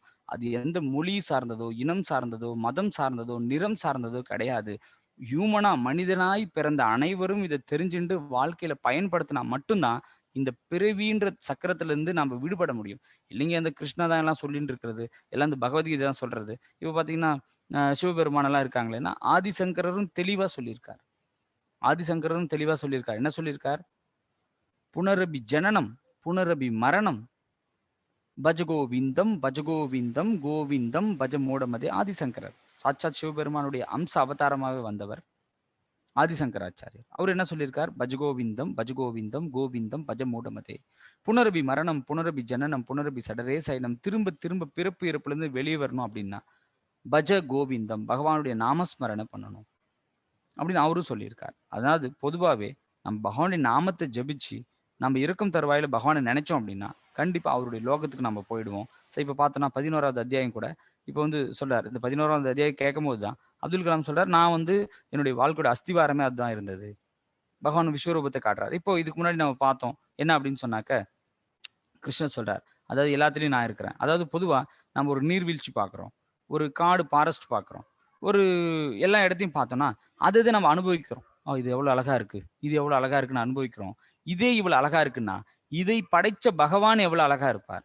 இதே இவ்வளவு இவ்வளவு இவ்வளவு இவ்வளவு விசித்திரமா இருக்குன்னா இதை படைச்ச பகவான் எவ்வளவு ஞானம் படைத்தவரா இருப்பார் அப்படின்றத பார்க்க மறந்துடுறோம். ஒவ்வொன்றும் அந்த பொருளை தான் நம்ம அனுபவிக்கிறோமே தவிர அந்த பொருளுக்கு காரணமா இருக்கக்கூடிய பகவானை பார்க்க மறந்துறதுனால வாழ்க்கையில் நம்ம என்ன பண்றோம், நம்ம அறியாமையில் இருக்கிறோம் அப்படின்றத நம்ம இங்க புரிஞ்சுக்கலாம். இப்ப பார்த்தோம் அப்படின்னா இந்த விஸ்வரூபம் என்ன சொல்றா, கிருஷ்ணன் தன்னை காட்டுறார், விஸ்வரூபத்தை காட்டுறார். அர்ஜுனன் அந்த விஸ்வரூபத்தை பார்த்துட்டு என்ன சொல்றாருன்னா வியப்படைகிறார். என்னன்னா அர்ஜுனன் கூறினான், எனது அன்பிற்குரிய இறைவனே கிருஷ்ணா, எல்லா தேவர்களும் பற்பல இதர உயிரினங்களும் உமது உடலில் சிறப்பாக வீட்டிருப்பதை நான் காண்கிறேன். தாமரை மலரில் அமர்ந்துள்ள பிரம்மதேவர், சிவபெருமான், பல்வேறு ரிஷிகள் மற்றும் திவ்யமான நாகங்களையும் நான் காண்கின்றேன். அவர் இப்ப கேட்கிறார், விஸ்வரூபத்தை காட்டு, இவ்வளவு நேரம் உங்களை பத்தி நீங்க சொல்லிட்டு இருந்தீங்க, இருந்தாலும் எனக்கு நம்பிக்கை வரத்துக்காக. அவருக்கு நம்பிக்கை இல்லை, நமக்கு நம்பிக்கை வரத்துக்காக அவர் என்ன சொல்றார், உன்னுடைய விஸ்வரூபத்தை காட்டணுன்னே அந்த விஸ்வரூபத்தை காட்டுறாரு பகவான். அதுக்குள்ள எல்லா தேவர்களும் இருக்கிறாங்க, பிரம்மதேவர் இருக்கார், சிவபெருமான் இருக்கிறார், நாகங்கள் இருக்கு, ரிஷிகள் இருக்காங்க, எல்லாரும் வீட்டில் இருப்பதை அர்ஜுனன் பார்த்து வியப்படைகிறார். அடுத்தது வியப்படைஞ்சு அவர் ஒரு பிரார்த்தனை வைக்கிறார். என்ன பிரார்த்தனை வைக்கிறாருன்னா, பிதாசி லோகஸ்ய சராசரஸ்ய துவம் அஸ்ய பூஜஸ்ய சகுருன் கரியான் நாத்வா சமோ அஸ்தயப்திகா குதோ அந்யோ லோகத்ரயே அப் யப் திரிம பிரபவா. இந்த பிரபஞ்ச தோற்றத்தில் உள்ள அசைகின்ற அசையாத அனைத்திற்கும் தாங்களே தந்தை. எல்லாத்தையும் அந்த விஸ்வரூபத்துல பார்த்துட்ட உடனே அர்ஜுனன் சொல்றான், பிதாசி லோகஸ்ய சராசரஸ்ய, நீங்க தான் பிதா. அகம் பகவானே சொல்றாரு என்னன்னா, அகம் பீஜ பிரதப்பிதா, எல்லா உயிர்வாளிகளுக்கும் விதையளிக்கக்கூடிய தந்தை நானா இருக்கிறேன்னு கிருஷ்ணன் சொல்றார். அப்போ பிதாசி லோகஸ்ய சராசரஸ்ய, இந்த பிரபஞ்ச தோற்றத்தில் அசைகின்ற அசையாத அனைத்திற்கும் தாங்களே தந்தை. துவம் அஸ்ய பூஜஸ்ய, பூஜஸ்னா பூஜை பண்றது, வழிபாட்டுக்கு உரியவர்களில் முதன்மையானவரும் பரம ஆன்மீக குருவாரும் ஷா குரு குரூர்கரியான், ஆன்மீக குருவாரும் நீரே. நான் தத் சமோ அஸ்த யப்திக்காக, உமக்கு சமமாகவோ, சமோ அஸ்த சமோஸ்த யப் யதிக்காக, சமமாகவோ உம்முடன் ஒன்றாகவோ யாரும் ஆக முடியாது. உனக்கு சமமாகவோ உனக்குள்ள ஒன்னாவோ யாராலும் ஆக முடியாது. குதோ அந்நியோ, ஆக முடியாது. லோகத்திரையே திமா பிரபவா, அவ்வாறு இருக்கையில் அளவற்ற சக்தி நிறைவனே, இந்த உலகிலும் உம்மை விட உயர்ந்தவர் யார் இருக்க முடியும்? இது என்னது? நேற்று இன்னும் இது 14 லோகம்னு சொன்னீங்க, இப்போ 3 உலகம் சொல்றீங்கன்னா, இந்த ஜட உலகங்கள், இந்த 14 லோகங்களை கொண்டது ஒரு மெட்டீரியல் வேர்ல்டு பார்த்தோம். ஸ்பிரிச்சுவல் வேர்ல்டு பார்க்குறோம், வைகுண்ட லோகம், கோலோக விருந்தாவனம். அதுக்கு மத்தியத்துல ஆன்மீக உலகத்துக்கும் பௌதிக உலகத்துக்கும் மத்தியத்துல ஒரு லோகம் இருக்கு, அது மத்திய உலகம் சொல்லக்கூடியது. அப்போ இந்த பௌதிக உலகமா இருக்கட்டும், மத்திய உலகமா இருக்கட்டும், ஆன்மீக உலகா இருக்கட்டும், உம்மை விட உயர்ந்தவர் யார் இருக்க முடியும் அப்படின்னு சொல்லி அர்ஜுனன் சொல்றார் அந்த விஸ்வரூபத்தை பார்த்துட்டு. இது 11வது அத்தியாயம். 12வது அத்தியாயத்துல என்ன சொல்றது அப்படின்னா, பக்தி தொண்டு தான் சிறந்ததுன்னு நம்ம பார்த்தோம். 6வது அத்தியாயத்துல சொல்றார், யோகினாம் அபிசர்வேஷாம் மத்கனேந்திர ஆத்மனக, எல்லா யோகிகளும் மத்தியில யார் ஒருத்தர் பக்தி தொண்டு புரிகிறாரோ அவர் தான் மிக சிறந்தவர், மிக உயர்ந்தவர், எனக்கு நெருக்கமானவர் அப்படின்றது 6வது அத்தியாயத்திலும் சொல்றார். 7வது அத்தியாயம் 8வது அத்தியாயத்துல கூட என்ன சொல்றார், பக்தி தொண்டு தான் மிக உயர்ந்ததுன்னு சொல்றார். இப்ப 12வது அத்தியாயத்தோட தலைப்பே பக்தி தொண்டு. பக்தி தொண்டு தான் தலை சிறந்தது அப்படின்னு சொல்லக்கூடியது. பக்தி தொண்டோட ஏணிப்படிகள், எனக்கால முழுக்க முழுக்க பக்தி பண்ண முடியலன்னா நான் என்ன பண்ணணும்னா அதுக்கான வாய்ப்பும் கொடுக்குறாரு பகவான். பகவானுக்கு யாரு மிக பிரியமானவர்கள் அப்படின்ற விஷயமும் இந்த 12வது அத்தியாயத்துல கொடுக்கப்பட்டிருக்கு. அதாவது பகவத்கீதையோட முதல் 6 அத்தியாயங்கள் கர்மயோகத்தை சொல்லக்கூடியது. அடுத்து இருக்கக்கூடிய 6 அத்தியாயங்கள் பக்தி யோகத்தை பத்தி சொல்லக்கூடியது. அதுக்கு அடுத்த 6 அத்தியாயங்கள் 13வது அத்தியாயத்திலிருந்து 18வது அத்தியாயத்தில் ஞான யோகத்தை பத்தி சொல்லக்கூடியது. அப்போ பக்தி யோகம் தான் சிறந்ததுன்னா அது கடைசியில தானே சொல்லணும், எதுக்காக நடுவில் சொல்லியிருக்கார் அப்படின்னா, சில பொருட்கள் நம்ம பாதுகாக்கிறத எப்படி பாதுகாப்போம்னா, சில இப்போ கோழியெல்லாம் வளர்க்குறாங்கன்னா அது மேலே மூடி வைப்பாங்க. இப்போ தண்ணியெல்லாம் பிடிச்சி வைக்கணும், சில இப்போ திரவ பொருட்கள் எல்லாம் நம்ம பிடிச்சி வைக்கணும், கீழே கீழே கவர் பண்ணணும், அப்போ அதில் உள்ள அது நிற்கும். சில பொக்கிஷத்தெல்லாம் என்ன பண்ணணும், மேலையும் கீழையும் கவர் பண்ணணும். கரெக்டா? இப்போ மேலையும் கீழையும் கவர் பண்ணாதான் அந்த பொக்கிஷம் நம்ம பாதுகாக்க முடியும். அப்போ பக்தின்றது பொக்கிஷம், அது கர்ம யோகத்தாலையும் ஞான யோகத்தாலையும் இங்க என்ன பண்ணியிருக்கார், கவர் பண்ணியிருக்கார். அப்போ சென்டர்ல கொடுத்துட்டார் இல்லையா? மேலே பன்னு இருந்துச்சுன்னா நடுவில் அதுக்கு ஸ்டஃபிங் எல்லாம் முன்னாடி வச்சுட்டு மேலே க்ளோஸ் பண்ணுறோம் இல்லையா? அப்போ நல்லா டேஸ்ட்டாக இருக்கிறது எது இருக்குது, உள்ளே இருக்குது. அது மாதிரி பக்தி மென்மையாக இருக்கிறதுனால அது என்ன பண்ணிட்டார், உள்ளே கொடுத்துட்டார். இப்போ என்ன சொல்றதுன்னா, பக்தி தொண்டு தான் சிறந்ததுன்றது அழகா இந்த 12வது அத்தியாயத்தில் சொல்றார். என்னன்னா, இப்போ நிறைய கன்ஃபியூஷன் இருக்கு. நிறைய பேர் அருவ வழிபாடுன்னு சொல்றா, பகவானுக்கு ரூபம் கிடையாதுன்னு சொல்றா, சில பேர் பகவானோட ஒன்றா இணைஞ்சிடணும்னு சொல்றா. இதெல்லாம் எது எது எது எது உண்மை அப்படின்னு சொன்னா, இங்க தெளிவா கிருஷ்ணர் கீதையில 12.2 ஸ்லோகத்துல சொல்றார். என்ன சொல்றார், ஸ்ரீ பகவான் உவாச்ச மையா வேஷ்ய மனோயேமாம் நித்திய யுக்தா உபாசத்தே சத்தையா பரையோபேதாஸ்தேமே யுத்ததமாம் அதக. என்ன சொல்றாருன்னா, 12.1வது கேள்வியில பகவானே உன்னை உருவத்தில் வழிபடுறது சிறந்ததா, அருவத்தில் வழிபடுறது சிறந்ததா, எது பக்குவமானதுன்ற கேள்வியை தான் அர்ஜுனன் கேட்கிறார். 12.1வது ஸ்லோகம். 2வது ஸ்லோகத்துல கிருஷ்ணன் என்ன சொல்றார், புருஷோத்தமரான முழுமுதற் கடவுள் கூறினார், ஸ்ரீ பகவான் உவாச்ச, தனது தனிப்பட்ட உருவின் மீது மனதை நிலைநிறுத்தி திவ்யமான நம்பிக்கையுடன் எப்போதும் எனது வழிபாட்டில் ஈடுபட்டு இருப்பவர்கள் மிகவும் பக்குவமானவர்களால் என்னால் கருதப்படுகிறது. அதாவது தனிப்பட்ட உருவத்தின் மீது மனதை நிலைநிறுத்தி, பகவானுடைய உருவ வழிபாடு தான். ஏன்னா சில பேர் பகவானுக்கு ரூபம் இல்லைன்னு சொல்றா, பகவானுக்கே ரூபம் இல்லை, எனக்கு ரூபம் இருக்குன்னா பகவானோட பெரியாள் தானே, அப்படி இருக்கா? கிடையாது, பகவான் தானே பெரியாள். அப்போ பகவான்கிட்ட என்ன இருக்கோ அதுதான் என்கிட்ட இருக்கும். அவருக்கு ரூபம் இல்லை, எனக்கு ரூபம் இருக்குன்னா அது எப்படி சாத்தியமா இருக்கும்? அவருக்கு உயிர், இப்போ எங்க அப்பா அம்மாவுக்கு ரூபம் இருக்கு, எனக்கு ரூபம் இருக்கு, அவங்களுடைய அப்பா அம்மாவுக்கு ரூபம் இருக்கு, அவங்களுக்கு ரூபம் இருக்கு. அப்ப சாட்சாத் பகவானுக்கு ரூபம் இருக்கு, எனக்கு ரூபம் இருக்கு. அதனாலதான் இந்த விஸ்வ ரூபத்திலே பகவான் ரூபத்தை காட்டுறார். அப்ப ரூபம் இல்லைன்னு சொல்றது எப்படின்னா, எப்படி புரிஞ்சுக்கலாம்னா, நம்மளை மாதிரி அழியக்கூடிய ரூபம் பகவானுக்கு கிடையாது, ஆனா அவருக்கு ரூபம் இருக்கு அப்படின்ற விஷயத்த நம்ம புரிஞ்சுக்கலாம். அதனால புருஷத்துவ முழுமுதற் கடவுள் கூறினால், தனது தனிப்பட்ட உருவின் மீது மனதை நிலைநிறுத்தி திவ்யமான நம்பிக்கையுடன் எப்போதும் எனது பக்தி தொண்டில் ஈடுபட்டிருப்பவர்களே மிகவும் பக்குவமானவர்களால் என்னால் கருதப்படுகிறதுன்னு சொல்றார். சரி, பக்தி தொண்டோட ஏணிப்படிகளை பத்தி இங்க கொடுக்கப்பட்டிருக்கு. என்ன அப்படின்னு சொன்னாக்க, இப்ப முழுக்க முழுக்க நம்ம பகவான் மேல நம்மளுடைய மனதை நிலைநிறுத்தணும். அதுதான் உயர்ந்த நிலை. சப்போஸ் அது முடியலன்னா, சாதன பக்தியின் சட்டதிட்டங்களை பின்பற்றுதல். சாதன பக்தியோட சட்டதிட்டங்கள் என்னன்னா, ஒழுக்க விதிகளை பின்பற்றுதல். ஒழுக்க விதிகளை என்ன பின்பற்றணும்னா, மற்ற உயிர்களுக்கு நாம துன்பம் கொடுக்காம இருக்கணும். அது முதல். 2வது என்ன பண்ணணும்னா, கேம்பிளிங், ஏமாத்துறது, சூதாடுறது, அது பண்ணாம இருக்கணும். அதுக்கு அடுத்தது நான் இன்டாக்சிகேஷன், போதை பழக்க வழக்கங்களுக்கு அடிமையாயிடக்கூடாது. அப்புறம் தவறான பால் உறவுகளில் ஈடுபடக்கூடாது. இது எல்லாமே பார்த்தீங்கன்னா ஒழுக்க கட்டுப்பாட்டு விதிகள்.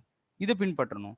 சரி, இது கூட என்னால் பின்பற்ற முடியாதுங்க அப்படின்னு சொன்னா, அதுக்கு அடுத்த வாய்ப்பும் கிருஷ்ணர் கொடுக்குறார். எங்கோ ஒரு இடத்துல வந்து இப்போ கோயில் உற்சவம்லாம் நடந்துட்டு இருக்கு. அங்கே கியூ மேனேஜ்மெண்ட் பண்ணலாம். நிறைய பக்தர்கள் தண்ணி இல்லாமல் கஷ்டப்பட்டுருக்கா, அவங்களுக்கு தண்ணி எடுத்துட்டு வந்து கொடுக்கலாம். இல்லை செப்பல் அங்கங்கே விட்டுருக்கா, அதெல்லாம் சரிப்படுத்தி கொடுக்கலாம். இல்லை நிறைய அங்கே குப்பை போட்டு வச்சிருக்கா, அதெல்லாம் எடுத்து என்ன பண்ணலாம், ஒரு இடத்துல சேகரித்து வைக்கலாம். முழுசா என்னால் மனசு பகவானுக்காக கொடுக்க முடியல, என்னோட ஒழுக்க விதியை ஃபாலோ பண்ண கூட முடியல, அப்போ இந்த கைங்கரியங்களை பண்ணலாம்.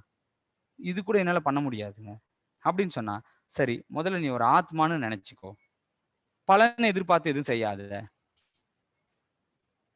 அந்த விஷயத்த சொல்றாரு கீழ்நிலை மறைமுகமா. நான் ஒரு ஆத்மான்ற நிலைக்கு வரதே வந்து பாத்தீங்க அப்படின்னு சொன்னாக்க, அடுத்து படிப்படியா பகவான் அடையிறதுக்கான ஏற்பாடு. அப்ப ஆத்ம உணர்வு இல்லாம நம்மளால முழுமையா பக்தி பண்ண முடியாது. நான் ஒரு ஆத்மான்றதை தெரிஞ்சுக்காம நம்மளால என்ன பண்ண முடியாது, பக்தி பண்ண முடியாதுன்றதுதான் இங்க படிப்படியா பகவான் கிட்ட வரதை பத்தி சொல்றார். அப்போ யார் ஒருத்தர் ஏது தர்மாமிர்தம் இதம் எதோக்தம் பர்யுபாசதே, யார் பகவானுக்கு மிக நெருங்கியமானவர்கள்னா, ரொம்ப பிரியமானவங்கள்னா, ஏது தர்மியாமிருதம் இதம் எதோக்தம் பர்யுபாசதே சத்ததானா மத்பரமா பக்தாஸ்தே அதீபமே பிரியக. யாருன்னா, பக்தி தொண்டு என்னும் என்ற அழிவற்ற பாதையை பின்பற்றி என்னுடைய பக்தர்கள் என்றும் அழிவதில்லைன்னு சுப்ரம்பவதி தர்மாத்மான்னு 9வது அத்தியாயத்துல கிருஷ்ணர் சொல்லிட்டார். இந்த அத்தியாயத்தோட கடைசி ஸ்லோகத்தில் என்ன சொல்றார், பக்தி தொண்டும் என்னென்ற அழிவற்ற பாதையை பின்பற்றி என்னை பரம இலக்காக வைத்து, என்ன கடவுள் கிருஷ்ணர் அடையிறதுதான் என்னுடைய வாழ்க்கையோட ஒரே குறிக்கோள் அப்படின்னு வைத்து நம்பிக்கையுடன் தன்னை ஈடுபடுத்துபவர்கள் எனக்கு மிக மிக பிரியமானவர்கள் பகவான் எங்க சொல்றார். பக்தாஸ் அதீபமே பிரியக, அதீபமே பிரியகனுங்க தெளிவா சொல்லியிருக்கார். அப்போ நமக்கு பகவானுக்கு பிரியமானவங்களா ஆயிட்டோம்னா நம்மளுக்கு எந்த குறைகளுமே கிடையாது. இப்போ உதாரணத்துக்கு ஒரு முதலமைச்சர் பிரியமா இருக்கிறார், இல்லை ஒரு அமைச்சர் மினிஸ்டர் பிரியமா இருக்கிறார் அப்படின்னா, நம்மளுக்கு என்ன பிரச்சனைனாலையும் ஃபோன் பண்ணி சொன்னா, பாருங்க இந்த பிரச்சனை இருக்கு, இந்த பிரச்சனை இருக்குன்னா, சரிப்பா அவங்க வீட்டில் இந்த பிரச்சனையா, தண்ணி பிரச்சனையா தீர்த்து வைக்கிறேன், கரண்ட் பிரச்சனையா தீர்த்து வைக்கிறேன் அப்படின்னு சொல்றாரா? அந்த மாதிரி இப்போ சாதாரணமா ஒரு தலைவர்களுடைய பிரியமானாவே இப்படி இருக்கும்னா, பகவானுக்கே பிரியமானவங்க ஆயிட்டோம்னாக்க எல்லா குறையிலிருந்து நம்ம விடுபடலான்றதை புரிஞ்சுக்கலாம். இது 12 அத்தியாயம் நம்ம பார்த்தோம். அது டோட்டலா 12 அத்தியாயம். முதல்ல இது இவ்வளவு நேரம் பார்த்தது பக்தி யோகா. இந்த பக்தி யோகத்தை புரிஞ்சுக்கிறதுக்காக இந்த 13, 14, 15, 16, 17, 18 இந்த 6 அத்தியாயங்கள் இருக்கு. அது என்ன சொல்றதுன்னு பார்க்கலாம். இதுல மொத்தம் 35 ஸ்லோகங்கள் இருக்கு. 13வது அத்தியாயத்துல அறிவுத்திறன் வாய்ந்த கேள்விகளை கேட்கிறார் அர்ஜுனர். என்ன கேள்விகள்னு பார்க்கலாம். ஞானம்னா என்ன, அது எப்படி அடையிறதுன்ற விஷயம் கொடுக்கப்பட்டிருக்கு. ஆத்மா பரமாத்மா டிஃபரன்ஸ் கொடுக்கப்பட்டிருக்கு. ஞானத்தை எப்படி அடையிறது, யாரு உண்மையில அனுபவிக்கிறது, இந்த விஷயங்கள் கொடுக்கப்பட்டிருக்கு. நாம சில விஷயங்கள் மட்டும் இந்த அத்தியாயத்திலிருந்து பார்க்கலாம். ஸோ முதல்ல நம்மளுக்கு என்ன ஞானம் வேணும்னா, இந்த உடலை பத்தின ஞானம் வேணும், இந்த ஆத்மாவை பத்தின ஞானம் வேணும், பரமாத்மாவை பத்தின ஞானம் நமக்கு வேணும். இதுதான் உண்மையான ஞானம். உண்மையான அறிவுன்றது, ஒரு பொருளை நான் இப்போ வந்து இந்த கம்ப்யூட்டர் ஆப்ரேட் பண்ண எனக்கு தெரியும், இல்லை ஒரு மோட்டர் ரிப்பேர் பண்ண எனக்கு தெரியும், இல்லை ஒரு புதுசாக எதுனா ஒன்று கண்டுபிடிக்க தெரியும் அப்படின்னா அதெல்லாம் ஒரு ஞானம். ஆனால் பரம் ஞானம்னு சொல்லக்கூடியது என்ன ஞானம்னா, நான் உடலை பற்றி முதல்ல தெரிஞ்சுக்கணும், ஆத்மானா என்னன்றதை தெரிஞ்சுக்கணும், பரமாத்மான்றதை தெரிஞ்சுக்கணும். அதுதான் பிறவி இல்லாத நிலையை போய் நம்ம பகவான்கிட்ட அடையக்கூடிய நிலைகள். இதெல்லாம் என்னதான் கற்றுக்கிட்டாலையும் புதுசு புதுசா ஒன்று கண்டுபிடிச்சுனே தான் இருக்கணும். புதுசு புதுசா பிரச்சனைகள் வந்துட்டே தான் இருக்கும். இப்போ பார்த்தீங்க அப்படின்னா, உடல் ஆத்மா பரமாத்மான்ற பற்றின ஞானம் தான் உண்மையான ஞானம். இதுக்கு அழகான ஒரு எடுத்துக்காட்டு மூலியமா தெரிஞ்சுக்கலாம். என்ன அப்படின்னா, இப்போ உதாரணம் ஒரு விவசாயி இருக்கார். அந்த விவசாய நிலம் யாருக்கு சொந்தம்? விவசாயிக்கு சொந்தம். இந்த விவசாய நிலமா இருக்கட்டும், விவசாயியா இருக்கட்டும், யாருக்கு சொந்தம்? நாட்டோட மன்னருக்கு சொந்தம் இல்லையா? அவர் பார்த்து விவசாயி பிடிச்சி ஜெயிலில் போட்டுனா போட்டுருவாங்க. அவர் பார்த்து இந்த விவசாய நிலம் என்னுடைய நாட்டுக்கு சொந்தம், இது என்னுடைய நாட்டுக்கு நான் இந்த இடத்துல பெருசா வந்து ரோடு போடுறேன்னா கொடுத்து தான் ஆகணும். இப்போ நிறைய அப்படித்தானே நடந்துட்டு இருக்கு. அப்போ இந்த விவசாய நிலமும் சரி, விவசாயியும் யாருடைய கட்டுப்பாட்டில் இருக்கிறாங்க? ராஜாவுடைய கட்டுப்பாட்டில் இருக்காங்க. இப்போ நம்மளுடைய இதுல கம்பேர் பண்ணி பார்த்தோம்னா இந்த உடல் இந்த ஆத்மாவுக்கு சொந்தம். இந்த ஆத்மா இல்லைன்னா இந்த உடல் ஒரு வேலையும் செய்யாது, ஒரு வேலையும் செய்ய முடியாது. ஆத்மா இருக்கிறதுனால தான் இந்த இடத்துல என்ன இருக்கு, இந்த உடலுக்கு எனர்ஜி கிடைக்கிறது. இந்த ஆத்மா இந்த உடலை விட்டு போயிடுச்சுன்னா அது போனோம்னு நம்ம சொல்லிடுறோம். அப்போ இந்த உடலுக்கு சொந்தக்காரர் ஆத்மா, இந்த உடலுக்கும் ஆத்மாவுக்கும் சொந்தக்காரர் பரமாத்மா. அப்போ இந்த பரமாத்மாவை பத்தி தெரிஞ்சுக்கிறதுக்கும் பரமாத்மாவுடைய செயல்களில் ஈடுபடுறதுக்கும் நம்ம உடலையும் நம்ம ஆத்மாவையும் பயன்படுத்தணும் தான் உண்மையான பலன் நமக்கு கிடைக்கும். உண்மையான பலன் நமக்கு கிடைக்கும். அப்போ புரிஞ்சுக்கணும், ஆத்மா உடல் ஆத்மா பரமாத்மா.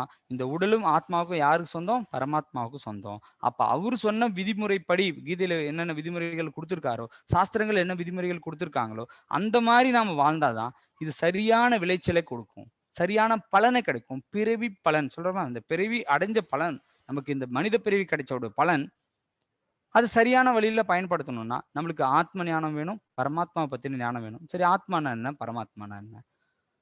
பரமாத்மான்னு சொல்லக்கூடியவர் பகவான் எல்லா உடல்களையும் பராமரிப்பவர், எல்லா உடல்களையும் அறிபவர். அவருக்கு எல்லாருக்கும், இப்போ இங்க எத்தனை பேர் இருப்போம், ஒரு 38 பேர் இருக்கோம்னா இந்த 38 பேருக்குள்ளேயும் ஒரே பரமாத்மா தான் இருக்கிறார். ஆனா ஜீவாத்மாக்கள் 38. எல்லார் இதயத்திலையும் அதே கடவுள் தான் இருக்கிறார். உங்களுக்கு வேற கடவுள், எனக்கு வேற கடவுள், இன்னொருத்துக்கு வேற கடவுள் அப்படியெல்லாம் இல்லை. எல்லார் இதயத்தில் இருக்கக்கூடிய பரமாத்மா ஒருத்தர் தான். அவருக்கு எல்லா உடல்களை பத்தியும் தெரியும். ஆனா ஆத்மாவுக்கு தன் சொந்த உடலை பத்தி தான் தெரியும். அது கூட முழுமையா தெரியாது. பசி எடுத்தா பசிக்கிறதுன்னு தெரியும், அடிபட்டா வலிக்கிறதுன்னு தெரியும். ஆனா நம்ம உடல்ல என்னென்ன உறுப்புகள் என்னென்ன வேலை செய்யும்ன்றது நமக்கும் தெரியாது, அது டாக்டருக்கு படிச்சிருந்தாலும் தெரியாது. எவ்வளவு நாள் வேலை செய்யணும் அவங்களுக்கும் தெரியுமா, தெரியாது. வேலை செய்யறவர்களும் தெரியும், ஒரு அனுமானமா இது இத்தனை நாள் இருக்கலாம் இப்படி இருக்கலான்றது ஒரு அனுமானம், ஒரு எக்ஸ்பெரிமெண்ட்டை வச்சுதான் இப்படி சொல்ல முடியுமே தவிர இந்த பார்ட்ஸ் இவ்வளவு நாள் தான் வேலை செய்யும் அப்படின்னு யாராலையும் உத்தரவாதம் கொடுக்க முடியாது. நம்ம உடலை பத்தி கூட நமக்கு தான் ஓரளவுக்கு தான் தெரியும். பரமாத்மா உன்னத உரிமையாளர் மற்றும் கட்டுப்பாட்டாளர். அவர் தான் எல்லாத்துக்கும் உரிமையாளர், எல்லாத்தையும் கட்டுப்பாட்டாளர். இது எப்படி ஈஸியா எளிமையா புரிஞ்சுக்கலாம். இப்ப பாத்தீங்கன்னா ஒரு சின்ன ஒரு உயிரினம் வந்துச்சு, அது வந்த உடனே யாருமே வெளியே போக முடியாது. அவங்க எவ்வளவுனா இருக்கட்டும், எவ்வளவு பெரிய ஆளானா இருக்கட்டும், ஆனா என்ன பண்ண முடியாது, வெளியே போக முடியாது. ஒரு கட்டுப்பாட்டை பகவான் ஏற்படுத்திட்டாருன்னா அதை மீறி யாராலையும் நடக்கவே முடியாது. அவர் தான் எல்லாத்துக்கும் உரிமையாளராகவும் மற்றும் கட்டுப்பாட்டாளராகவும் இருக்கிறார். நாம 2ஆம் தடவை உரிமையாளர். நாம ஏதோ ஒரு வீடு கட்டியிருக்கோம்னா ஆமா அதுக்கு நான் உரிமையாளர் நாம் சொல்லிக்கலாம். ஆனா இதுக்கு உண்மையான உரிமையாளர் யாரு, பகவான். மற்றும் கட்டுப்பாட்டாளர், நான் ஒரு 4 பேர் 5 பேர் வேலைக்கு வச்சு நான் 4 5 பேரை கட்டுப்படுத்தின்னு இருக்கலாம், அது கூட ஒரு குறிப்பிட்ட அளவு தான். ஆனா பகவான் எல்லாரையும் கட்டுப்படுத்தக்கூடியவர். இப்போ திடீர்னு நான் வெளியே போகணும்னு ஆசைப்படுறேன், மழை ஜோரா பெஞ்சிச்சுன்னா வெளியே போக முடியாது இல்லையா. அப்போ எல்லாத்தையும் கட்டுப்படுத்தக்கூடியவர் பகவான்றதை புரிஞ்சுக்கணும். பரமாத்மா வீழ்ச்சி அடையாதவர். அவர் எப்பயுமே தவறு பண்ண மாட்டார், தன் நிலையிலிருந்து வீழ்ச்சி அடைய மாட்டார், என்றும் ஆத்மாவை விட உயர்ந்தவர். ஆனா ஆத்மா வீழ்ச்சி அடையுது. வீழ்ச்சி அடையுதுன்னா இறக்குறது இல்லை, தன்னுடைய நிலையிலிருந்து வீழ்ச்சி அடைகிறது, தவறு செஞ்சு துன்பத்தை அனுபவிக்கிறது விருப்பத்தினால. மற்றும் கீழ்ப்பட்டவன், எல்லாருக்கும் கீழ்ப்பட்டவர்ன்றதை நம்ம புரிஞ்சுக்கலாம். இது பரமாத்மா ஆத்மாவோட டிஃப்ரென்ஸ் நாம பார்த்தோம். சார் நம்ம மேலும் அப்போ எதுக்குங்க நம்ம இந்த இங்கெல்லாம் வந்து நம்ம இந்த உயிரெல்லாம் எடுத்து இந்த மாதிரி எல்லாம் அனுபவிச்சுட்டு இருக்கோம்னா, சார் அதுக்கு நம்ம விருப்பம் தான் காரணம். இங்க இந்த பூமியில வந்து துன்பத்தை அனுபவிக்கிறதுக்கு பகவான் காரணம் இல்லை, நாம தான் காரணம். என்னன்னா நான் அனுபவிக்கணுன்ற ஆசையில நான் வந்திருக்கிறேன். ஸோ இந்த பரமாத்மாவுக்கு கீழ்ப்பட்ட ஒரு ஆத்மா அது விருப்பப்படுறது, நான் உதாரணத்துக்கு நான் பறக்கணும்னு ஆசைப்பட்டேன்னா இந்த ஜட இயற்கை, அதாவது இந்த நேச்சர் நம்ம சொல்றோம் இல்லையா, நமக்கு ஒரு புறாவோட உடலை கொடுக்கறது, இல்லை ஒரு காகத்தோட உடலை கொடுக்கறது. அப்ப நான் என்ன விருப்பப்படுறேனோ அதுக்கான உடலை கொடுக்கறதுக்கு தான் இந்த இயற்கை ஏற்படுத்தி வைக்கிறது. பரமாத்மா கீழ்ப்பட்டது ஆத்மா. இந்த ஆத்மா விருப்பப்படுறது நான் பறந்து என்ஜாய் பண்ணணும், இல்லை நான் நல்லா தண்ணியிலே இருந்து எந்த நேரம் நீந்திட்டே இருக்கணும் சந்தோஷமா அப்படின்னா ஓகேன்னு சொல்லிட்டு ஒரு மீனோட உடலை இந்த இந்த ஜட இயற்கை நமக்கு கொடுக்கறது. அப்ப நான் என்ன விருப்பப்படுறேனோ அதுக்கான வாய்ப்பை ஏற்படுத்தி கொடுக்கறது. ஆனா என்னுடைய விருப்பம் இஸ் எண்ட்லெஸ் இல்லையா. நான் என்ன நினைக்கிறேன், ஒரு சின்ன ஒரு எம்எல்ஏ ஆகணும்னு ஆசைப்படுறேன், இல்லை பெரிய ஆசைங்க, ஓகே ஒரு வார்டனா ஒரு வார்டு மெம்பராக நிற்கணும்னு ஆசைப்பட்றேன். அது வின் பண்ண உடனே நான் அப்படி இருக்கா, இல்லை நான் ஒரு இது என்ன ஆகணும், ஒரு எம்எல்ஏ ஆகணும், அதுக்கப்புறம் ஒரு எம்பி ஆகணும், அப்புறம் முதலமைச்சர் ஆகணும், அதுக்கப்புறம் வேற மினிஸ்டர் ஆகணும். இப்படியே ஆசைகள் ஒன்றா போயின்னு இருக்கு. அதனால இந்த பௌதிக ஆசைகளுக்கு என்ன கிடையாது, எண்டு கிடையவே கிடையாது. அப்போ நான் ஒன்று ஆசைப்படுறது தகுந்த மாதிரியான துன்பத்தை நான் அனுபவிச்சு தான் ஆகணும். அப்போ பகவானை நம்ம ஆசைப்பட்டோம்னா அந்த லோகத்துக்கு போயிட்டோம்னா நித்தியமான ஆனந்தத்தை அனுபவிக்க முடியும். இந்த லோகத்துல வந்து நம்ம துன்பப்பட வேண்டிய அவசியம் கிடையாது அப்படின்றத நம்ம தெரிஞ்சுக்கலாம்.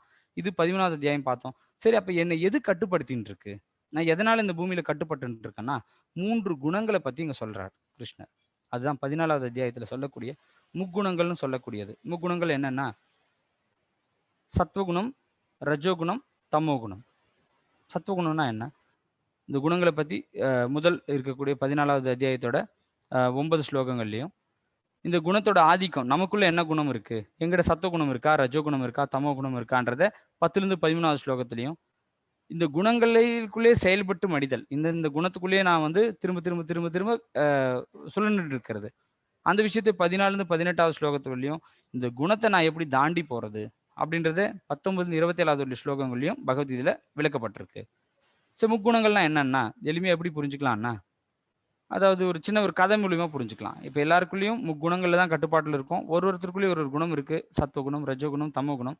அது என்னன்றது பார்க்கறதுக்கு முன்னாடி, அதாவது ஒரு காட்டுல வந்து ஒரு 3 திருடங்க இருக்கிறாங்க. அந்த திருடங்க வழிபோக்க யாருன்னா வந்து அவங்கள்ட்ட திருடிலான்னு வெயிட் பண்ணிட்டு இருக்காங்க. அப்போ பார்த்தா ஒரு வழிபோக்கன் வந்துட்டு இருக்கார். வந்த உடனே அவங்கள திருடலான்னு சொல்லி ஒருத்தர் சொல்றான், டேய் இவங்க இதெல்லாம் திருடிட்டு உனக்கு கொன்னுடலாம்டா இதே இடத்துல அப்படின்னு சொல்றான் ஒருத்தன்.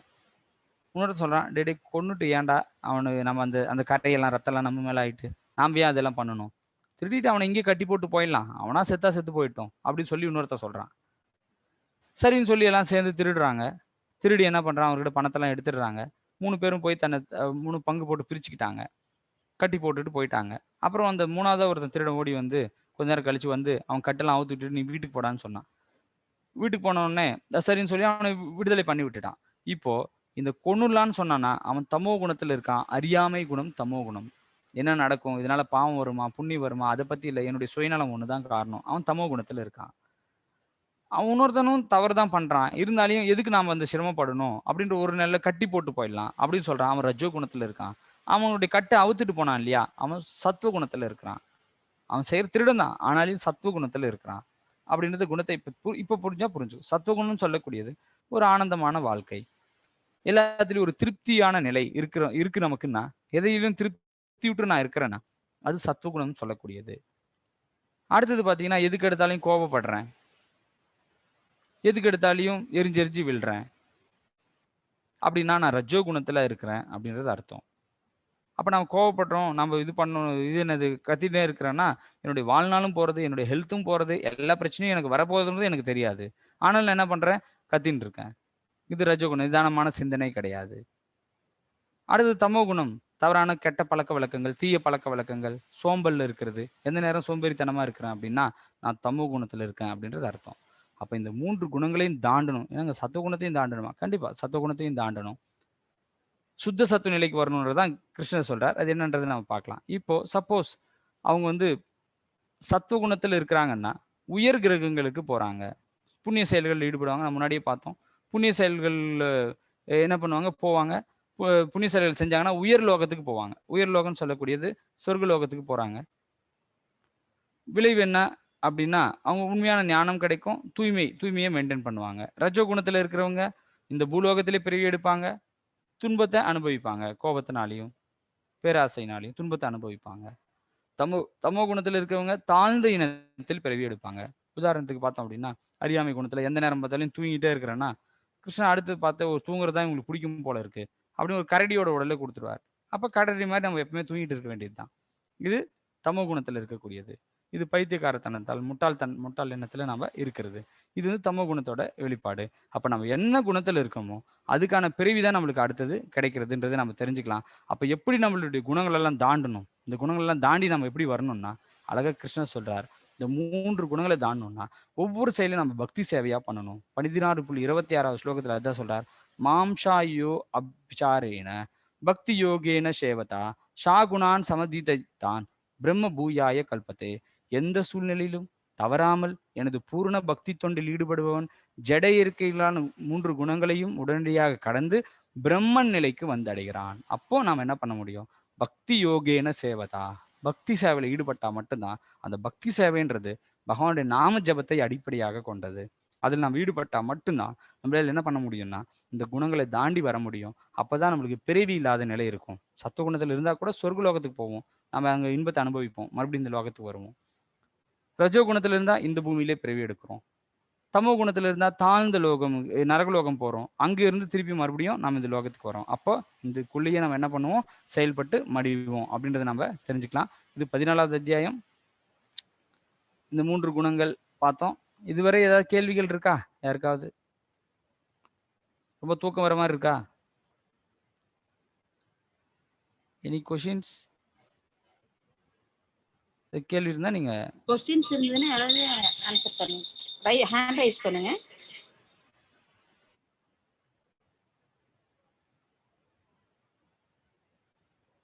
ஓகே, கண்டினியூ பண்ணலாமா? ஹரே கிருஷ்ணா டிவோட்டீஸ்.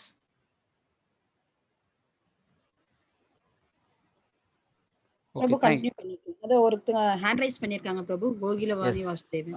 எஸ் மாதாஜி நீங்க அன்மியூட் பண்ணுங்க. மாதாஜி நீங்க கோகிலா கொஸ்டின் கேட்கலாங்க. ஹரே கிருஷ்ணா.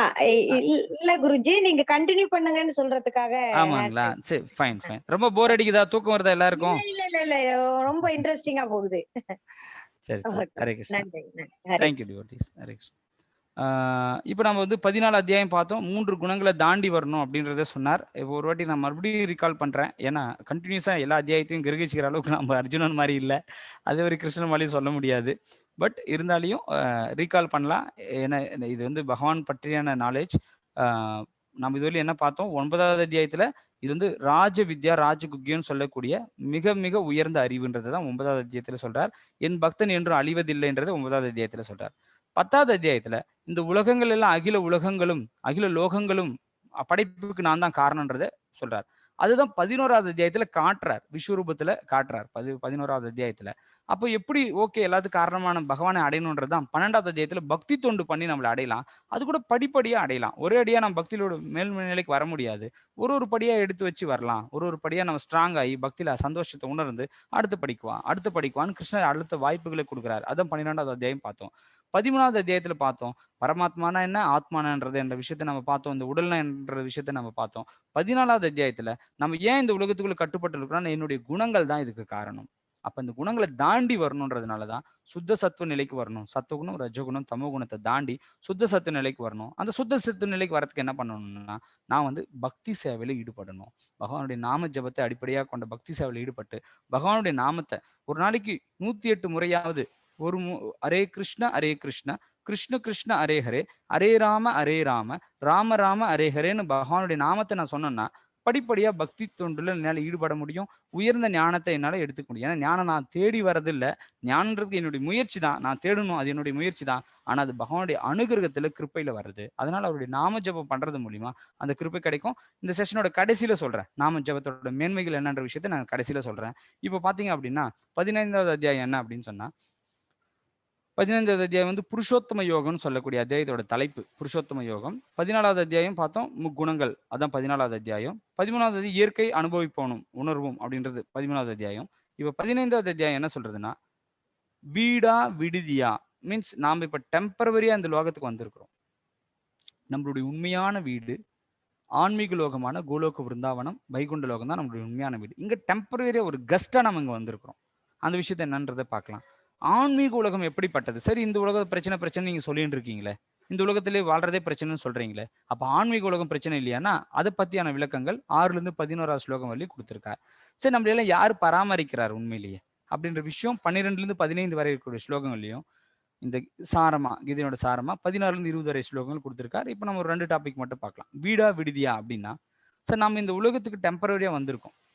இப்போ இந்த ஜெயில வந்து பார்த்தோம்னா நம்ம ஏதோ தவறு பண்ணி இந்த பூமிக்கு வந்திருக்கோம். ஆனா இங்க நிறைய வசதி வாய்ப்புகளை நம்ம பெருக்கிட்டு இருக்கிறது நம்மளுடைய கால விரயம் தான். அது எப்படி தெரிஞ்சுக்கலாம்னா ஒரு டூரிஸ்ட் போறவர் இமயமலையை சுத்தி பார்க்கணுன்றதுக்காக அங்கெல்லாம் சுத்தி பார்க்கறதுக்காக போறார். அப்ப அங்க ஒரு தபஸ்னி என்ன பண்றார், தபஸ் பண்ணிட்டு இருக்கார். ஒரு துறவி இருக்கார். அந்த துறவி என்ன பண்றார், அவரு நிறைய குறைவான பாத்திரங்கள் தான் அவர் இடத்துல இருக்கு. அந்த சமையல் செய்யறதுக்கு தேவையான பாத்திரங்கள் இருக்கு. அதுக்கப்புறம் சில பொருட்கள், அதாவது சில கொஞ்சமான காய்கறிகள் இவ்வளவுதான் இருக்கு. அந்த குகையில போய் இவர் சந்திச்சு கேட்கிறாரு. என்ன கேட்கிறாருன்னா, என்னங்க ஒண்ணுமே இல்லையே உங்ககிட்ட? எங்கிட்ட எல்லாம் fridge, washing machine, TV, sofa, கட்டிலு, மெத்த, மாடி வீடு, காரு, பங்களா, வீடெல்லாம் இருக்கே. உங்ககிட்ட ஒண்ணுமே இல்லையே, இந்த குகைக்குள்ள எப்படிதான் இருக்கிறீங்களோ? இந்த சின்னமா 4 பாத்திரம் இருக்கு, கொஞ்சம் பொருள் இருக்கு, இதை வச்சு எப்படி வாழ்றீங்க அப்படின்னு சொன்னா அவனை அந்த துறவி அவர்கிட்ட சொல்றாரு, உங்ககிட்ட கூட தான் ஒண்ணுமே இல்லைன்றார். இல்ல இல்ல எல்லாம் என் வீட்டுல இருக்கு, இங்க நான் எடுத்துட்டு வர முடியுமா எல்லாத்தையும் அப்படின்னு சொல்றாரு. அப்ப அவர் சொல்றாரு அந்த துறவி, என் உண்மையான வீடு ஆன்மீக லோகம் அங்க இருக்கு, நான் டெம்பரவரியா வந்திருக்கேன், நானும் எடுத்துட்டு வரலப்பா அப்படின்னு சொல்றாரு. இது என்ன தெரிஞ்சுக்கலாம்னா நாம இந்த உலகத்துக்கு டெம்பரவரியா தான் வந்திருக்கோம். இது பர்மனன்ட் கிடையாது. நம்ம பார்த்துருக்கோம் நம்ம கண்ணு முன்னாடியே. நம்மளுடைய முன்னோர்கள் போயிருக்கிறாங்க. அவங்களுடைய முன்னோர்கள் கிளம்பி போயிட்டாங்க. அதுக்கு முன்னாடி இருக்கிற முன்னோர்கள் இப்ப கிளம்பி போயிட்டு இருக்காங்க. எல்லாரும் கிளம்பி போறதை நான் கண்ணு முன்னாடி பார்த்துட்டு, நான் மட்டும் நித்தியமா வசதி வாய்ப்போட சந்தோஷமா நாங்க வாழுவேன்னு நான் ஒரு முயற்சி பண்ணிட்டு இருக்கேன் இல்லையா? இதுதான் அறியாமை. நம்ம அறியாமை குணத்துல இருக்கோம் அப்படின்றத புரிஞ்சுக்கலாம். இது அழகா எப்படி இன்னும் மேலும் தெரிஞ்சுக்கலாம்னா, இவர் கேட்கிறார். எனது யுதிஷ்டிர மகாராஜர் கிட்ட வந்து யக்ஷ பிரக்ஷணத்துல கேள்வி இருக்கு. எது ஆச்சரியம் அப்படின்னா, அதாவது எல்லாரும் போறதை கண்ணு முன்னாடியே நம்ம பார்த்துட்டு, நான் மட்டும் என்ன பண்ண மாட்டேன், போக மாட்டேன்னு ஒருத்தன் நினைச்சுட்டு இருக்கான் தெரியுமா? இதுதான் பரம ஆச்சரியம் அப்படின்றத சொல்றார். அதாவது ஒருடைய பக்தர், அந்த பக்தருடைய பையன் வந்து நல்ல பக்தியில இருக்கார். ஒரு ஒரு ஒரு அப்பாவுடைய பையன் ஒரு நல்ல பக்தியில இருக்கார். தன் அப்பாவையும் எப்படியாச்சும் பக்தி கூட்டணும்னு அவர் ஆசைப்படுறார். ஆனா அவங்க அப்பா சொன்னாரு, இல்லப்பா எனக்கு வியாபாரம் தான் முக்கியம். வியாபாரம் பண்ணிட்டு இருக்கிறேன். எனக்கு அதுல எல்லாம் நாட்டம் கிடையாது. பக்தியில எல்லாம் நாட்டம் கிடையாது. எனக்கு பணம், காசு, வியாபாரம் அதுதான் எனக்கு முக்கியம் அப்படின்னு நினைச்சு அவர் சொல்லிட்டு இருக்காரு. என்னடா இது, அப்பாவுக்கு ஏதாவது சொல்லி கூட புரிய வைக்க முடியலையே. என்ன பண்றது, தன் நண்பனை கூட்டு போய் சொல்றாரு, "ஏய், நீயாவது எங்க அப்பாவுக்கு ஏதாவது சொல்றா. எனக்கும் வேலை இருக்குடா. நல்லா சம்பாதிக்கிறேன் நானு. எங்க அப்பா போதும் இவ்வளவு நாள் சம்பாரிச்சது. அவர் பக்தியில ஈடுபட்டு பகவானை அடையலாம். எதுக்கு இப்பயும் மறுபடியும் பிசினஸ் ஓடிட்டு இருக்காரு." அப்படின்னு நினைச்சு என்ன பண்ணாரு அப்படின்னு சொன்னா, தன்னுடைய ஃப்ரெண்டை இன்ட்ரடியூஸ் பண்ணி சொன்னார். அவங்க ஃப்ரெண்டு போய் சொன்னார்ப்பா, எதுக்குப்பா இப்படி கஷ்டப்படுறீங்க வயசான காலத்துல? அதான் பையன் நல்லா சம்பாரிச்சிட்டு இருக்கானே, வீடெல்லாம் இருக்கே. இன்னும் எதுக்கு அது மேல விருப்பத்தை பண்ணிட்டே இருக்கீங்கன்னா, இல்லப்பா இதுதான் பண்றேன். சரி, ஒரு நிமிஷம் எங்க கூட வாங்கப்பான்னு நேரா ஒரு மயானத்துக்கு கூட்டு போயிட்டார். மயானத்துக்கு கூட்டு போய் காட்டுறாரு. பாருங்க எவ்வளவு பேர் இறந்து போயிருக்கா. கொஞ்ச நாள் கழிச்சு எல்லாரும் இறந்து போயிடுறோம். எதுக்கு நீங்க இதுலயே மனசு போட்டு போட்டு போட்டு இது பண்ண முடியுமா, அது பண்ணுமான்னு நிறைய யோசிச்சுட்டே இருக்கீங்க. கொஞ்சம் பக்திக்கு வாங்கன்னு சொல்றாரு. கொஞ்ச நேரம் கழிச்சு அவர் அழ ஆரம்பிச்சிட்டார். உடனே அந்த பையன் பார்க்கறான், என்னடா இது, இவ்வளவு நாள் நான் எவ்வளவு சொல்லி பார்த்தேன். இவ்வளவு நாள் நானு எவ்வளவோ சொல்லி பார்த்தேன். ஆனா என்ன பண்ணல, கேட்கவே இல்ல. ஹரே கிருஷ்ணா. கேட்கிறதா எல்லாருக்கும்? ஹரே கிருஷ்ணா. ஓகே. இவ்வளவு நாள் நான் வந்து எல்லாம் சொல்லி பார்த்தேன், கேட்கல. ஆனா என் ஃப்ரெண்டு வந்து சொன்ன உடனே என்ன பண்றாங்க, எங்க அப்பா அழ ஆரம்பிச்சிட்டாரு. ஏதோ புரிஞ்சிச்சு எங்க அப்பாவுக்கு அப்படின்னு நினைச்சு, "அப்பா எதுக்காப்பா அழுறீங்க? என்னவா புரிஞ்சுட்டீங்கன்னா?" இல்ல நான் ஒரு ஜவுளி கடை வச்சேன். ஆனா ஒரு விறகு கடை வச்சுக்கலாம் போல இருக்கு. பார்த்தீங்கன்னா நெறைய பொணங்கள எரிக்கிறாங்க. விறகு பிசினஸ் நல்லா ஆயிருக்கும் அப்படின்னு நினைச்சு அவர் யோசிக்கிறார். அதாவது இந்த ஆத்ம ஞானம் வர்றது அவ்வளவு சுலபம் கிடையாது. அதுதான் வந்து யுதிஷ்டிர மகாராஜ் சொல்றார். யார்கிட்ட? யக்ஷபிரசனன்கிட்ட. அதாவது ஒரு வெட்டியான் இருக்கிறார். அவர் என்ன பண்றார், ஒரு நாள் தினம் தினம் ஒரு பொணத்த வந்து என்ன பண்ணிட்டு இருக்கார், புதைச்சுட்டு இருக்கிறார். அவர் பிளான் பண்றார். ஒரு நாளைக்கு 10 பொணம் வந்ததுன்னா, ஒரு பொணத்துக்கு ஒரு ரூ. 300 குடுத்தாங்கன்னா கூட, 10 பொணத்துக்கு ரூ. 3000 ஆச்சு. அப்ப மாசத்துக்கு எனக்கு வந்து என்ன ஆயிடுச்சு? ரூ. 1,00,000 கிட்ட ஆயி போச்சு. அத வச்சு நான் என்ன பண்ணுவேன், ஒரு 10 வருஷத்துல ஒரு வீடு வாங்குவேன். ஒரு பங்களா வாங்குவேன். நான் சந்தோஷமா இருப்பேன். நித்தியமா ஒருத்தர் சாவறத பார்த்து கூட, நான் நித்தியமா இந்த பூமியில வாழ்றேன்னு நினைக்கிறேன் தெரியுமா? அது நினைச்சா தான் பரம ஆச்சரியமா இருக்கு. அப்படின்னு சொல்லி யக்ஷன் கிட்ட வந்து இவரு யுதிஷ்டிர மகாராஜா சொல்றார். அதனால இந்த பூமிக்கு நம்ம டெம்பரரியா வந்திருக்கோம். நம்ம அழிய போறதே எப்பயுமே கிடையாது. நம்ம பகவானுடைய லோகத்துக்கு போறது தான் நம்மளோட உண்மையான கோல். இந்த உலகத்துல இருக்கிற வழியும் மறுபடியும் மாறி மாறி பிறப்பு, இறப்பு, முதுமை நோயில நம்ம துன்பத்துல தான் இருக்கணும். அதான் சொல்லக்கூடிய வீடா விடுதியான்னு சொல்லக்கூடியது. அத பத்தி நம்ம அப்ப ஆன்மீக உலகம் நிரந்தரமானது. அது என்னன்றது நம்ம பார்க்கலாம். இப்போ அந்த ஆன்மீக உலகத்த பத்தி கிருஷ்ணன் தெளிவா சொல்றார். 15.6வது ஸ்லோகத்துல, "நாதத் பாஷ்யதே சூர்யோ, நா சாஷாங்கோ நா பாவகா, யத்கத்வா நா நிவர்த்தந்தே தத்தாம பரமம் மம." நாதத் பாஷ்யதே சூர்யோ, எனது அந்த பரம வாசஸ்தலம் சூரியனாலோ, சந்திரனாலோ, நெருப்பினாலோ, மின்சாரத்தினாலோ ஒளியூட்டப்படுவது இல்லை. அதனை அடைபவர்கள் ஒருபோதும் இந்த ஜட உலகிற்கு திரும்பி வருவதில்லை. அந்த உலகத்தை யார் ஒருத்தர் அடையறாங்களோ, அவங்க மறுபடியும் இந்த உலகத்துக்கு வந்து துன்பப்படுறது இல்ல. அங்க வந்து என்ன இருக்கு? சூரியனாலோ, சந்திரத்தினாலோ, நெருப்பினாலோ, மின்சாரத்தினால, என்னங்க அங்க கூட மின்சாரம் இருக்கா? மின் ஒளியினால, அங்க அங்க இருக்கிறது தான் இங்க இருக்கு. அங்க மின்சாரம்ன்ற சொல்லக்கூடியது மின் ஒளினாலேயோ, ஒளியூட்டப்படுறதுல பகவானுடைய சுய தேஜஸ்ல வந்த ஒளியினாலே அது பிரம்மாண்டமா இருக்கு. அந்த உலோகத்துக்கு போனவங்க மறுபடியும் இந்த பூமிக்கு வந்து துன்பப்பட தேவை கிடையாது. அதனால அங்க போறதுதான் நம்ம வாழ்க்கையோட குறிக்கோள்ன்றதை புரிஞ்சுக்கலாம். இதெல்லாம் ஏதோ புதுசு புதுசா நீங்க சொல்லி கொடுத்துட்டு இருக்கீங்க. இதெல்லாம் புதுசு புதுசா பக்தி பண்றதை சொல்றீங்கன்னா, புதுசு இல்ல.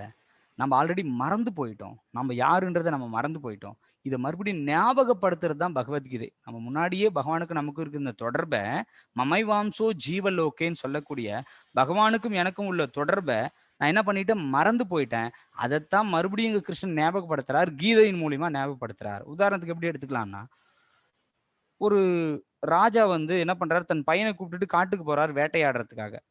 இப்ப வேட்டையாட போகும்போது பார்த்தீங்க அப்படின்னு சொன்னாக்க, கொஞ்சம் இருள் சூழ ஆரம்பிச்சிடுச்சு. தன் பையனை எங்கேயோ மறந்து விட்டுட்டார். அந்த பையன் காணாம போயிட்டான். தேடி தேடி பார்க்குறாரு, கிடைக்கல அந்த பையன். அப்போ இதுக்கப்புறம் அமைச்சர்கள்லாம் சொல்றாங்க, இதுக்கப்புறம் கொஞ்ச நேரம் இருந்தீங்கன்னா சிங்கம், புலி வந்து அடிச்சிடும். அதனால என்ன பண்ணலாம்? இது என்னது, நாட்டுக்கு போயிடலாம் அப்படின்னு சொல்லி கூட்டிட்டு போயிடுறாங்க. ஏன்னா ராஜாவோட உயிர் ரொம்ப முக்கியம் இல்லையா? கூட்டிட்டு போயிடுறாங்க. அப்புறம் மறுபடியும் தன் பையனை அனுப்பிச்சு தேடி பார்த்தா அந்த காட்டுல எங்கேயுமே கிடைக்கல. அப்படியே போயிடுறது, ஒரு 15 வருஷம் போயிடுறது. பையன் கிடைக்கல, அவங்களும் மறந்துட்டாங்க. அப்ப மறுபடியும் கொஞ்ச நாள் கழிச்சு அந்த வழியா அந்த அமைச்சர் போயிட்டு இருக்கும்போது பார்க்குறாரு. ஒரு நல்ல தேஜஸோட ஒரு குழந்தை இருக்கான். நல்ல தேஜஸோட அழகா இருக்கான் ஒரு குழந்தை. ஆனா அவன் வேடன் மாரி இருக்கான். இவருக்கு சந்தேகமா இருக்கு. "ஏய் நீ யார்றான்னு?" கேட்டா, "நான் இன்னாருடைய பையன்னு" சொல்றான். சரின்னு சொல்லிட்டு உங்க அப்பா அம்மாவ காட்டுறான்னு போனா, உங்க அப்பா அம்மா கிட்ட கேட்குறேன், "இது உங்க பையன் தானான்னு?" கேட்கும்போது, "இல்லைங்க, என்னுடைய பையன் கிடையாது. இது வந்து இந்த மாரி 15 வருஷத்துக்கு முன்னாடி இந்த காட்டுல இந்த பையன் வழி தெரியாம சுத்திட்டு இருந்தான். நாங்க தான் கூட்டு போய் வளர்த்தோம்ன்னு" சொல்றான். அப்ப அந்த பையன்கிட்ட சொல்றான், "டேய் நீ யார் தெரியுமா? நீ ராஜாவோட குழந்தைடா. நீ இளவரசன்டா. உனக்கு சேவை பண்றதுக்கெல்லாம் 1000 பேர் கியூல இருக்காங்கடா.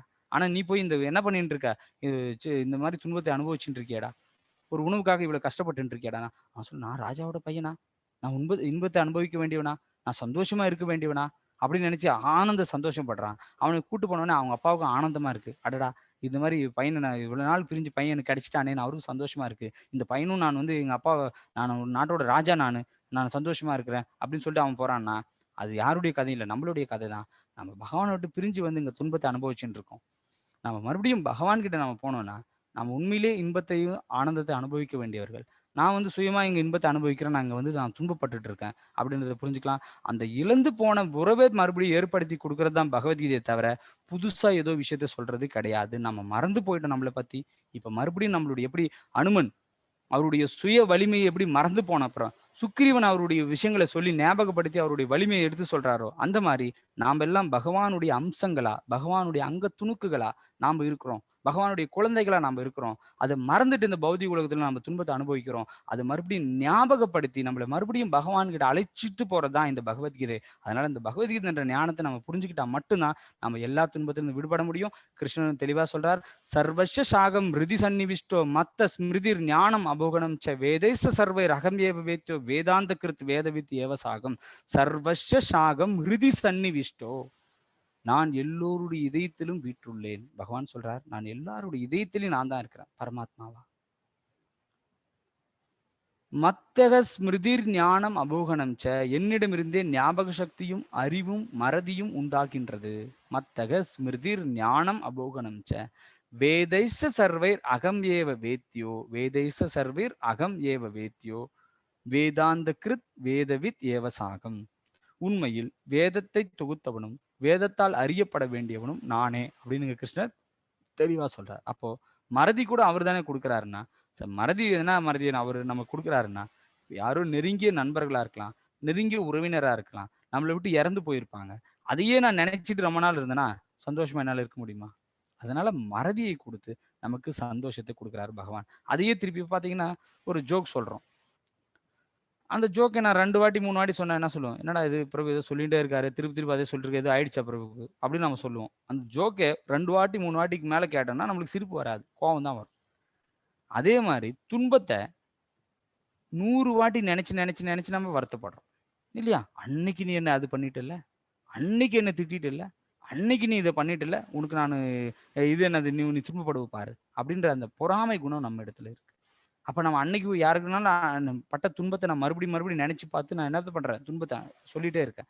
அப்போ என்னைக்கோ நடந்த துன்பத்தை பகவான் இன்னைக்கு மறக்கடிக்கிறாருன்னா, அது அவருடைய அனுகிரகன்றத புரிஞ்சுக்கணும். மத்தக ஸ்மிருதிர் ஞானம் அபோகணம் ச. அப்போ ஞானத்தையும் அவர் கொடுப்பார், அவர் சொல்படி நடந்தா.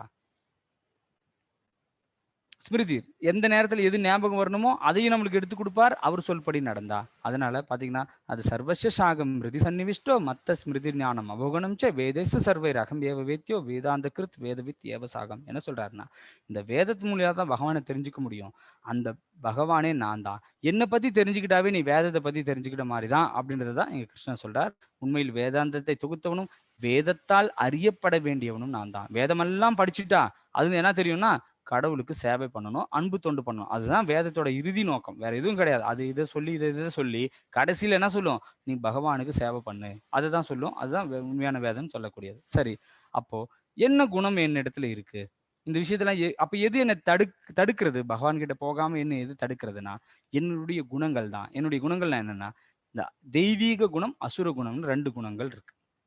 உதாரணத்துக்கு பார்த்தோன்னா, தெய்வீக குணம்னா என்ன? அசுர குணம்னா என்னன்னா, அதாவது கிருஷ்ணர் தெளிவா சொல்லிட்டார். என்னுடைய கட்டளைகள் ஸ்ருதி அண்ட் ஸ்மிருதிர் என்னுடைய ஆணைகள். இந்த ஆணையை யார் ஏத்து நடந்துக்கிறாளோ அவெல்லாம் தேவர்கள். யார் இந்த ஆணையை மீறாளோ அவரெல்லாம் அசுரர்கள். எளிமையா பிரிச்சுட்டார் கிருஷ்ணன். என்ன பிரிச்சுட்டாருன்னா, யாரு கட்டளையை ஏத்து நடக்கிறாங்களோ, வேத கட்டளைகளை ஏத்து நடக்கிறாங்களோ அவங்க எல்லாரும் தேவர்கள். யாரு வேத கட்டளையை ஏத்துக்கலையோ அவங்க எல்லாமே அசுரர்கள். வேத கட்டளை எங்கெங்க கொடுத்துருக்கு? கீதையில கொடுத்துருக்கு. ஐயோ அதெல்லாம் எனக்கு தெரியாதே. தெரியாதாலையும் சரி, தெரிஞ்சாலும் சரி, தப்பு பண்ணா தப்பு தான். உதாரணத்துக்கு பார்த்தோம் அப்படின்னா, இப்போ நம்ம பைக்ல போயின்னு இருக்கோம். ரெட் போட்டா நிக்கணும், கிரீன் போட்டா போணும். ரூல் இருக்கு. அங்க நம்ம கிரீன் போட்டா, ரெட் போட்டா கூட நிக்காம தாண்டிட்டோம்னா, அங்க ஒரு போலீஸ் கிட்ட போய், ஐயோ எனக்கு தெரியாதுங்க. ரெட் போட்டா நிக்கணும்னு தெரியாதுன்னா, தெரிஞ்சுக்காது உன்னுடைய தவறு தான்ப்பா. ஃபைன் கட்டு. அப்படிதான் அவங்க சொல்லுவாங்க. இல்லையா? அப்போ மனிதனாய் பிறந்து, நம்ம பகவத்கீதையோ, வேத சாஸ்திரம் தெரிஞ்சுக்கிறது யாருடைய தவறு? நம்மளுடைய தவறு தான். அது வேதம் தப்பு கிடையாது. இல்லையா? அப்ப வாய்ப்பு குடுத்திருக்கார். நாம தெரிஞ்சுக்கல, அலட்சியப்படுத்திட்டோம். இப்ப நம்மளுடைய வேத நூல் பார்த்தோம் அப்படின்னா, பகவத்கீதை. ஆனா அது எல்லார் வீட்லயும் கூட கிடையாது. எல்லாரும் படிக்கணுன்ற எண்ணமும் வரது கிடையாது. இல்லைங்கன்னா அதை தெரிஞ்சுக்கணுன்ற எண்ணமும் கிடையாது. அப்ப தெரிஞ்சுக்கலனா கூட, நம்ம தப்பு பண்ணா தப்பு தான். அத சொல்றார். ஸ்ருதிஸ் அண்ட் ஸ்மிருதி என்னுடைய ஆணைகள். இதன்படி யார் நடந்துக்கிறாளோ அவெல்லாம் தேவர்கள். யார் நடந்துக்கலையோ அவங்கலாம் அசுரர்கள்னு பகவான் பிரிச்சு விடுறார். அர்ஜுனனுக்கு டவுட். என்ன டவுட்னா, நான் அசுரனா தேவனா? அப்படின்னா கிருஷ்ணன் சொல்றார், இவ்வளவு நேரம் நீ பொறுமையா கேட்கறல நான் சொல்றதே, கண்டிப்பா நீ தேவனா தான் இருப்ப அப்படின்னு சொல்லிட்டு அர்ஜுனனுக்கு சொல்றார். அப்போ இங்க என்ன பாக்குறோம்னா, அப்ப அசுர குணங்கள்ன்றது என்னன்னா, நரகத்துக்கான 3 கதவுகள் என்னன்னா, காமம், பேராசை, கோபம். இதுதான் நரகத்தோட 3 கதவுகள். நம்மளுடைய ஆசை ஒரு காரணம், நம்மளுடைய பேராசை, கோபம். இதுதான் 3 கதவுகள். அப்ப நாம என்னன்னா, இது நம்மகிட்ட இருக்குன்னா, நாம எங்க போவோம்? நரகத்துக்கு தான் போவோம். அப்ப அந்த பேராசையை எப்படி நாம விடுறதுன்னா, உண்மை ஞானத்தை நம்ம தெரிஞ்சுக்கணும். நமக்கு என்ன குடுத்தாலும் போதுன்ற எண்ணம் வரவே வராது. அப்படின்றத புரிஞ்சுக்கிட்டு, நம்ம இந்த கதவுலேருந்து நம்ம விடுபடணும். அதனால இங்க கிருஷ்ணன் தெளிவா சொல்றார். தஸ்மா சாஸ்திரம் பிரமாணம் தே காரிய காரிய வயவஸ்திதௌ ஞாத்வா சாஸ்திர வினோக்தாக்தம் கர்ம கர்த்தும் இகர் கஷி என்ன சொல்றார்? எது கடமை என்றும் எது கடமை அல்ல என்றும் சாஸ்திரங்களின் விதிகளால் ஒருவன் புரிந்து கொள்ள வேண்டும். அப்ப ரூல்ஸ் அண்ட் ரெகுலேஷனை நம்ம ஃபாலோ பண்ணாம நம்மளை பக்குவப்படுத்திக்கவே முடியாது. என் மனசுக்கு என்ன போனதோ அதெல்லாம் பண்ணிட்டு இருக்கேன்னா எங்கேயுமே கிடையாது. நீங்க ஆர்மி செலக்ஷன் போங்க. அதுக்கு ரூல்ஸ் அண்ட் ரெகுலேஷன் வச்சுட்டு இருப்பா. இந்த மாதிரி இருக்கணும், வெயிட் இந்த மாதிரி இருக்கணும், ஹைட் இந்த மாதிரி இருக்கணும், இந்த மாதிரி நடந்துக்கணும், அங்க பேசக்கூடாது, இது பண்ணணும், இதை பண்ணணும் பண்ணியிருப்பா. நீங்க பள்ளிக்கூடம் போங்க. பள்ளிக்கூடத்துல ரூல்ஸ் அண்ட் ரெகுலேஷன் இருக்கு. 9 மணிக்கு வந்தா ஸ்கூலுக்கு வரணும், 9 மணிக்கு மேல வந்தாக்க வெளியே நிறுத்திடுவேன், அனுப்பிச்சிடுவேன்னு சொல்றா, ஃபைன் போடுவேன்னு சொல்றா. எந்த இடத்துல ரூல்ஸ் அண்ட் ரெகுலேஷன் இல்லையோ அது ஒரு சரியான இடம் கிடையாது. அப்ப மனசுக்கு போனதெல்லாம் நான் எனக்கு பிடிச்சதெல்லாம் பண்ணிப்பேன். அவா சொல்றா நான் அப்படி பண்றேன், இவா சொல்றேன்னா அவா இவாள்லாம் நான் சாஸ்திரமா? சாஸ்திரம் தெளிவா கீதையில கொடுக்கப்பட்டிருக்கு. அவங்க சொல்றபடி நாம் நடக்கணும். இல்லையா? அந்த மாதிரி சாஸ்திர விதிகளை யாரு பின்பற்றலையோ, எது கடமை என்றும் எது கடமை அல்ல என்றும் சாஸ்திரங்களின் விதிகளால் ஒருவன் புரிந்து கொள்ள வேண்டும். அவங்க சொன்னாங்க, இவங்க சொன்னாங்க, அங்க சொல்லியிருக்கு, இங்க சொல்லியிருக்கு எல்லாம் கிடையாது. கீதா சாஸ்திரம் இதம் புண்ணியம். பகவத்கீதை சாஸ்திரா. அப்போ சாஸ்திர விதிகளால் ஒருவன் புரிந்து கொள்ள வேண்டும். படிப்படியாக ஏற்றம் பெறுவதற்கு இத்தகு சட்ட திட்டங்களை அறிந்து அவன் செயல்பட வேண்டும். படிப்படியா நம்ம முன்னேறணும். பகவானும் சொல்லல, ஒரேடியா முன்னேறணும்னு சொல்லல. படிப்படியா ஒரு விஷயத்தை தெரிஞ்சுட்டு அடுத்த விஷயத்துல நம்பிக்கை வந்து, திருப்பி அடுத்த விஷயத்தை தெரிஞ்சுட்டு அடுத்த வீடியோ நம்பிக்கை வந்து உறுதியா பக்தி சேவையில் ஈடுபடணும்னு சொல்றாரு. அப்ப சாஸ்திர விதிகளை கண்டிப்பா நம்ம பின்பற்றணும். நம்ம பின்பற்றாம நம்ம மனம் போன போக்குல நாம வாழ்ந்தோம்னா அது நரகத்துக்கான பாதைன்றதை இந்த 16வது அத்தியாயத்துல கிருஷ்ணன் தெளிவுபடுத்துறார். 17வது அத்தியாயத்துல என்ன சொல்றாருன்னா, கொள்கை, வாழ்க்கை முறையில என்னென்ன அம்சங்கள் இருக்கு, முடிவு என்னன்றதை சொல்லிட்டு 18வது அத்தியாயத்தை நம்ம பார்க்கலாம். என்னன்னா, இங்க 17வது அத்தியாயத்தோட முதல் கேள்வியில அர்ஜுனன் கேட்கிறார். என்ன கேள்வி கேட்கிறாருன்னா, சரி இப்ப சாஸ்திர விதியை பின்பற்றணும்னு சொல்லியிருக்கீங்க. இப்ப நிறைய வழிபாட்டு முறைகள் எல்லாம் இருக்கே, அது சாஸ்திரம் படி பண்ணலாம், அவங்களுடைய நிலைமை என்ன அப்படின்றத சொல்றார். அர்ஜுன உவாச்ச ஏ சாஸ்திரம் விதிம் உத்ருஜ்வா ஜெஜந்தே ஸ்ரத்தையான் விதக தேசாம் நிஷ்டாத்து கா கிருஷ்ண சத்வம் ஆகோ ரஜஸ்தமக. அர்ஜுனன் வினவினான், கிருஷ்ணரே, சாஸ்திரங்களை விதிகளை பின்பற்றாமல் தங்களது கற்பனைக்கேற்ற வழிபாடுபவர்களின் நிலை என்ன? அவங்க ரஜகுணத்துல இருக்காங்களா, சத்துவகுணத்துல இருக்காங்களா, தமோ குணத்துல இருக்காங்களா? சாஸ்திரம் சொல்றபடி பண்ணாம, கீதை சொல்றபடி பண்ணாம, தனக்கு என்ன பிடிக்குதோ இதை அவங்க சொல்லியிருக்காங்க, இவங்க சொல்லியிருக்காங்க, நம்ம பண்ணிட்டு இருந்தோம்னா அவங்களுடைய நிலைமை என்ன அப்படின்றதான் யார் கேட்கிறார்? அர்ஜுனன் கேட்கிறார். அப்போ கிருஷ்ணர் அதுக்கு என்ன பதில் கொடுக்குறாருன்னா, சாஸ்திர விதிகளை ஒருத்தன் பின்பற்றாம தன் மனம் போன போக்குல ஒருத்தன் பண்ணிட்டு இருக்கானா, அவன் சத்துவகுணம் ரஜோகுணம் தமோ குணத்துக்குள்ளேயே சுத்தின்னு இருக்கான். சுத்த சத்து நிலை வரதுல அவன் பிறவின்ற துன்பத்திலிருந்து விடுபடுறது கிடையாது அப்படின்ற விஷயத்தை தான் இங்க கிருஷ்ணன் தெளிவுபடுத்துறார். அப்ப வாழ்க்கை முறையோட அம்சங்கள் இந்த 17வது அத்தியாயத்தில் கொடுக்கப்பட்டிருக்கு. நம்மளுடைய நம்பிக்கை, நம்மளுடைய வழிபாடு, அது சத்துவகுணம் ரஜோகுணம் தமோ குணத்துல இருக்கா, எப்படி சுத்த சத்து நிலைக்கு வர்றது, நாம உண்ணக்கூடிய உணவுகள் சத்துவகுணம் ரஜோகுணம் தமோகுணம், யாகம், நடத்தை, பேச்சு, மனக்கட்டுப்பாடு, தானம், இந்த 7 விஷயங்கள் இங்க பேசப்படுறது 17வது அத்தியாயத்துல. என்னன்னா, நம்பிக்கை மற்றும் வழிபாட்டு முறை, நாம உணவக்கூடிய உணவுகள், நாம செய்யக்கூடிய யாகங்கள், நிறைய யாகங்கள் செய்யறோம். அந்த யாகங்கள் என்ன குணத்துல இருக்கு, சத்துவகுணமா ரஜோகுணமா தமோகுணமா, நம்மளுடைய நடத்தை, நம்ம பேசக்கூடிய பேச்சு, நம்மளுடைய மனக்கட்டுப்பாடு, நாம செய்யக்கூடிய தானம். இங்க ஒரு 2-3 மட்டும் நம்ம பார்க்கலாம். என்ன அப்படின்னா, உணவில் முக்குணங்கள். அப்போ நம்ம என்ன மாதிரியான உணவுகளை சாப்பிட்றோமோ அந்த மாதிரியான குணங்கள் தான் எனக்கு வரும். உதாரணத்துக்கு, மிதமான காரம், மிதமான உப்பு, மிதமான புளிப்பு, எதுலையுமே மிதமா இருந்துருச்சு அப்படின்னு சொன்னா நான் சத்துவகுணம் எனக்கு வரும். நிறைவானதா இருக்கும், சார்புள்ளதா இருக்கும், எனக்கு மகிழ்ச்சியை கொடுக்கக்கூடியதா இருக்கும், நெடிய வாழ்நாள் வாழலாம். இது என்னை தூய்மைப்படுத்துகிறது, எனக்கு பலம் கொடுக்கறது, நோய் இல்லாமல் இருக்க முடியும், மகிழ்ச்சி கிடைக்கும். இது சத்துவகுணத்துக்கான உணவுகள். அப்ப அந்த மாதிரி உணவுகளை எடுத்துக்கிட்டேன்னா எனக்கு சாத்வீகமான சிந்தனை வரும், எனக்கு கோபம் வராது. ஒரு விஷயம் நடக்குதுன்னா அது பொறுத்து இதை பண்ணலாமா வேண்டாமான்னு யோசிச்சு செயல்படக்கூடிய அந்த நிதானமான பக்குவமான நிலை வரும் சத்துவகுண உணவுகளை நம்ம எடுத்துக்கிட்டா. ரஜோகுண உணவுகள்ன்றது அதிகமான புளிப்பு, அதிகமான காரம், அதிகமான எதுலையுமே அதீதமா இருந்துச்சு அப்படின்னா அது கோபத்தை தூண்டக்கூடியது, துன்பத்தை கொடுக்கக்கூடியது, துயரத்தை கொடுக்கக்கூடியது, இல்லை வியாதிகளை கொடுக்கக்கூடியது. இது தீவிர குணத்துக்கான உணவுகள். அறியாமை குணம்னா சுவையற்ற, அழுகிய, தீண்டத்தகாத பல நாள் பட்ட உணவுகள் நம்ம சாப்பிட்றதுனால நமக்கு நோய் தொற்று ஏற்படுறது, மாசுபடுறது, இளமையில் மரணம் ஏற்படுறது, இதெல்லாம் அறியாமை குணத்துல இருக்கக்கூடிய உணவுகள். இந்த உணவுகள் எடுத்துக்கிட்டோம்னா நம்ம சோம்பேறித்தனம் வரும். இல்லை பல நாள் ஃப்ரிட்ஜில் வச்சு வச்சு அதையே திரும்பி சாப்பிட்ருக்கோம்னா என்னன்னு தெரியலிங்க, கை கால்லாம் வலி எடுத்துகிட்டே இருக்கு, ஒன்றுமே தெரிய மாட்டேருந்து, எனக்கு பிரச்சனையா இருக்குன்னா அந்த உணவுல இயற்கையான ரசம் இல்லை. அந்த மாதிரி உணவுகள் நம்ம எடுக்கிறதுனால பல நாள் பேக்கெட் பண்ண, இப்போ பார்த்தீங்கன்னா எத்தனையோ நாட்களாக பிரெட்டாக இருக்கட்டும், அந்த பிஸ்கட் ஐட்டம் எல்லாம் பார்த்தீங்கன்னா அது நம்ம வீட்டில் செஞ்ச பதார்த்தமே எடுத்துக்கோங்க, ஒரு வாரம் இருக்கும், 2 வாரம்னா முக்கி போயிடும். ஆனால் மாச கணக்கில் 6 மாசமா 8 மாசமா ஒரு பொருள் பேக்கெட் பண்ணி விற்கிறான்னா அது அப்படியே இருக்குன்னா கண்டிப்பாக அதுக்கு கெமிக்கல் போடாமல் அது இருக்கவே இருக்காது. அது தெரிஞ்சும் நம்ம என்ன பண்ணுறோம், நம்ம நாக்கு திருப்தி பண்ணி ஆகணும், எனக்கு டைம் இல்லை அப்படின்னு நான் சாப்பிட்டுன்னு இருக்கோம். அதுக்கான குணங்கள் நமக்கு கண்டிப்பா வரும். அதுக்கான துன்பத்தை நம்ம அனுபவிச்சு தான் ஆவறோன்றதை தெரிஞ்சுக்கலாம். அதனால உணவுகள் ரொம்ப ரொம்ப முக்கியம். பக்தி நம்மளுடைய பிராக்டிஸ்ல நம்ம உடல் ஆரோக்கியமும் சரி, பக்தியும் சரி, நம்ம சரியான உணவுகள் நம்ம எடுத்துக்கணும். அப்ப என்னென்ன குணத்துல என்னென்ன உணவுகள் இருக்குன்றதை தெரிஞ்சுட்டு நம்ம சத்துவ குணத்துக்கான உணவுகள் நம்ம எடுக்கும்போது சாத்விகமான சிந்தனை வரும், நிதானமான தன்மை வரும், யோசிச்சு முடிவெடுக்க வேண்டிய நிலைமை நமக்கு வரும்ன்றதை நம்ம புரிஞ்சுக்கலாம். அடுத்தது நம்ம செய்யக்கூடிய தானத்துல பார்க்கலாம். தானத்துல கூட கடமையினால் செய்வது, எதிர்பார்ப்பு இல்லாம செய்யறது, தகுந்த இடம் தகுந்த நபருக்கு கொடுக்கக்கூடிய தானங்கள் எல்லாமே பாத்தீங்கன்னா சத்துவகுணத்துல இருக்கிறது. இல்ல பிரதிபலன் எதிர்பார்த்து பண்றது, நான் இன்னைக்கு தானம் பண்ணாதான் நாளைக்கு அவர் எனக்கு பண்ணுவாரு, இது நான் ஏதாவது பண்ணி வச்சாதான் நாளைக்கு எனக்கு அவர் எதுனா பண்ணுவாரு அப்படின்னு நினைச்சு பண்ணனா அது ரஜோகுணத்துல இருக்கிறது. அனுபவிப்பதற்காக செய்தல், இல்ல நான் நிறைய இருக்கு அவங்க கொடுக்குவாங்கன்றதுக்காக பண்ணல, நான் சொர்க்கலோகம் போகணும், அங்க போய் சந்தோஷமா இருக்கணுன்றதுக்காக பண்றேன் அப்படின்னா அது ரஜோகுணத்துல இருக்கக்கூடிய தானம். வேண்டா வெறுப்பாக செய்யறது, இது கேட்குறாங்களே கொடுக்கலாமா வேணாமா அப்படின்றதுக்காக பண்றது, இதெல்லாம் ரஜோ குணத்துல செய்யக்கூடியது. அடுத்தது தமோ குணத்துல இருக்கக்கூடியது என்னன்னா, தூய்மையற்ற இடத்துல தகாத காலத்துல தகாத நபருக்கு கொடுக்கக்கூடிய தானம். நாம் ஏதோ 100 ரூபாய் 50 ரூபாய் 10 ரூபாய் கொடுத்துட்றோம், அதை வாங்கிட்டு போயிட்டு அவர் பீடி குடிக்கிறார், சிகரெட் பிடிக்கிறார், தண்ணி அடிக்கிறாருன்னா அது நானும் ஒரு காரணமா இருக்கேன், அது தமோ குணத்துல பண்ணக்கூடிய தானமா கருதப்படுறது. இது எல்லாமே நம்ம செய்யக்கூடிய தானத்தோட 3 நிலைகள். அப்ப சுத்த சத்த நிலையில பண்ணக்கூடிய தானம் என்னன்னா பகவானுடைய சேவைக்காக நம்ம பண்ணக்கூடிய தானங்கள் அப்படின்னு சொல்லக்கூடியது. அது டீட்டெயிலா வர வகுப்புகள்ல நம்ம பார்க்கலாம். இப்போ 18வது அத்தியாயம் நம்ம பார்க்குறோம். இப்போ 17வது அத்தியாயம் பார்த்துட்டோம். 18வது அத்தியாயத்துல எல்லாத்தையும் கன்க்ளூட் பண்றாரு கிருஷ்ணர். கர்ம ஞான யோகத்தின் சுருக்கம் என்ன சொல்றாருன்னா, பலனை எதிர்பார்க்காம பற்றின்றி தன்னுடைய கடமையை செய்யணும் அப்படின்ற விஷயத்தை தான் கர்ம மற்றும் ஞான யோகத்தோட சுருக்கமா சொல்றாரு. முக்குணங்களை பத்தி என்ன சொல்றாருன்னா, இந்த முக்குணங்களை நீ தாண்டி வரணும் அப்படின்னா பக்தி சேவையில் ஈடுபடணும் அப்படின்ற விஷயத்த சொல்றார். அதுக்காக நான் இப்போ என்னுடைய தொழிலெல்லாம் விட்டுட்டு இருக்கிற நிலைமையெல்லாம் விட்டுட்டு நான் பக்தி பண்ணணுமான்னா அப்படி இல்லை. பகவான் தெளிவா சொல்றார், அப்படியெல்லாம் கிடையாது. நீ என்னென்ன தொழில் செய்யறியோ அங்கிருந்தே உன்னால பகவானை அடைய முடியும்னு சொல்றார். இதுக்கு ஒரு அழகான உதாரணம் என்னன்னா, ஒரு சிறந்த ஒரு பிராமணர் பக்தி சேவை பண்ணிட்டு இருக்கார். அவரை பார்க்கறதுக்காக நாரதர் போறார்.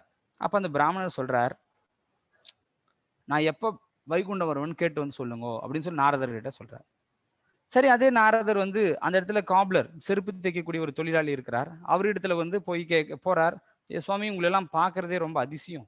ஆனா நீங்க வந்து இங்க பார்த்துட்டு இருக்க உங்களை, அதனால நீங்க எதுக்காக இவ்வளவு தூரம் எல்லாம் வந்திருக்கீங்கன்னா, இல்ல ஒரு பிராமணர் எப்ப வைகுண்டம் போறான்னு கேட்டுறார். அது கேட்கறதுக்காக போயிட்டு இருக்கேன், வைகுண்டம் போயிட்டு இருக்கேன்னாரு. அப்படியா? பட் ஆனா நான்லாம் வைகுண்டம் வருவேனான்னு எனக்கு தெரியாது. ஆனாலும் எனக்கும் ஒரு ஆசை இருக்கு. எத்தனையோ ஜென்மம் கழிச்சு நான் வருவேனா? கேட்டு வந்து சொல்லுங்கோ அப்படின்னு சொல்லி நாரதர்கிட்ட சொல்றார். சரின்னு இந்த 2 மெசேஜையும் எடுத்துட்டு வைகுண்டத்துக்கு போறார் நாரதர். விஷ்ணு இடத்துல கேட்கிறார். இந்த மாதிரி 2 பக்தர்கள் சொன்னாங்க. எப்ப வைகுண்டம் வரும்னு கேட்டு வரதுக்காக சொன்னாங்க அப்படின்னு சொல்றாரு. சரி, நான் சொல்ற விஷயத்த போய் நீ அவங்க கிட்ட சொல்லு. உனக்கே தெரிஞ்சு போயிடும் யாரு முதல்ல வருவாங்க அப்படின்னு சொல்லிட்டு. உடனே அந்த விஷயத்த எடுத்துட்டு வர்றார். வந்த உடனே அந்த பிராமணர் கிட்ட சொல்றார். அதாவது போய் கேட்கும்போது என்ன சொல்லியிருக்கார் நாரதர்கிட்ட விஷ்ணு அப்படின்னு சொன்னா, நான் போய் பார்க்கும்போது ஒரு ஓட்டைக்குள்ள யானையோட தலையை நுழைச்சி உடம்ப நுழைச்சி வாழை அந்த பக்கமா இழுத்துன்னு இருக்கேன் அப்படின்னு போய் சொல்லுன்னு சொல்றாரு. அது பிராமணர்கிட்ட வந்து சொல்றாரு. இந்த மாதிரி நான் போய் பார்க்கறதுக்கு போயிருந்தேன். அப்போ ஊசியோட ஓட்டைக்குள்ள தலையை நுழைச்சி வாழை ஒரு பக்கமா இழுத்துட்டு இருக்காரு அப்படின்னு சொன்ன உடனே அந்த பிராமணன் சொன்னா, கேட்குறீங்களா இல்லையா, என்ன போனீங்களா இல்லையா, போய் சொல்லிட்டு இருக்கீங்க.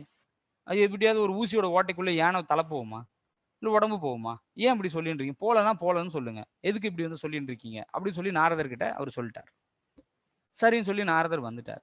இப்போ இங்க காப்லர் கிட்ட போயிட்டு சொன்ன உடனே, எனக்கு இப்போ கேட்டிங்களா அப்படின்னு. ஆமா கேட்டேன்ப்பா. நீங்க இது கேட்கலான்னு போகும்போது பகவான் வந்து இந்த மாதிரி ஒரு ஊசியோட ஓட்டைக்குள்ள யானையோட தலையை நுழைச்சு வாழை அந்த பக்கமா இழுத்துட்டு இருந்தார் அப்படின்னு. ஓ அப்படியா, அமானுஷ்யமான செயல், அமானுஷ்யமான செயல், பகவானால் இதெல்லாம் செய்ய முடியும் அப்படின்னு சொல்ல. என்னப்பா இது போய் நம்புறியான்னு நாரதர் கேட்கிறாரு. பின்ன நம்பாம இருக்க முடியுமா, எப்படிப்பா நம்புற, என்னங்க இது, ஒரு சின்ன ஒரு ஆலமரத்தோட விதைக்குள்ள அவ்வளோ பெரிய ஆலமரத்தையே ஒரு சின்ன விதைக்குள்ள அடக்கி வைக்கிற பகவானால ஒரு ஊசியோட ஓட்டைக்குள்ள யானையை நுழைக்கிறதுன்னா அவர் பெரிய செயலா? அதுக்கெல்லாம் ஒரு சாதாரண செயல் தான். பகவான் நினைச்சா எதை வேணா பண்ணுவார்னார். இப்ப யாரு பகவான் கிட்ட போவாங்கன்றது தெரியும். அதனால சரி, இந்த வர்க்கத்தார் இந்த நிலைமையில இருக்கிறவங்க தான் பகவான் கிட்ட போகணும்னு இல்லை. யாரு வேணா எந்த நிலையில எந்த தொழில் வேணா செஞ்சு கூட அதனுடைய பலன்களை பகவானுக்கு அர்ப்பணிக்கிறது மூலியமா பகவான் கிட்ட போக முடியுன்ற விஷயத்தை தான் 41 55 வரை இருக்கக்கூடிய ஸ்லோகங்களை தெளிவுபடுத்துறார்.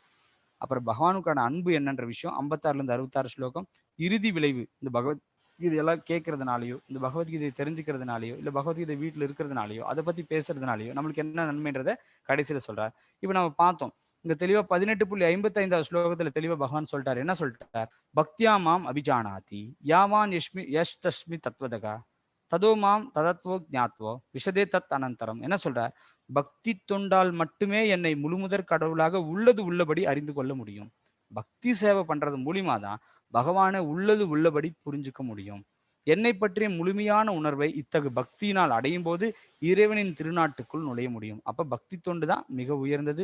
பக்தியா மாம் அபிஜானாதி யாவான் யஷாஸ்மி தத்வதக ததோ மாம் தத்வதோ ஞாத்வா விஷத்தே தத் அனந்தரம். தெளிவா சொல்லிட்டார். பக்தி தொண்டால மட்டும்தான் பகவானுடைய லோகத்துக்கு நம்மளால நுழைய முடியும்னு 18.55 ஸ்லோகத்துல சொல்றார். அப்ப மற்ற முறைகள் எல்லாமே பக்தி தொண்டு அடையறதுக்கான வழிமுறைகள்ன்றதை நம்ம தெரிஞ்சுண்டு, அதனால எளிமையா பண்ணக்கூடிய, வீட்டுல எல்லாரும் சேர்ந்து பண்ணக்கூடிய பக்தி தொண்டை பண்ணலாம். ஒரு பூவை வாங்கிட்டு வந்து பகவான் கிட்ட வச்சோனாலையும் பகவானுக்கு நமக்கு சம்பந்தம் ஏற்படுறது.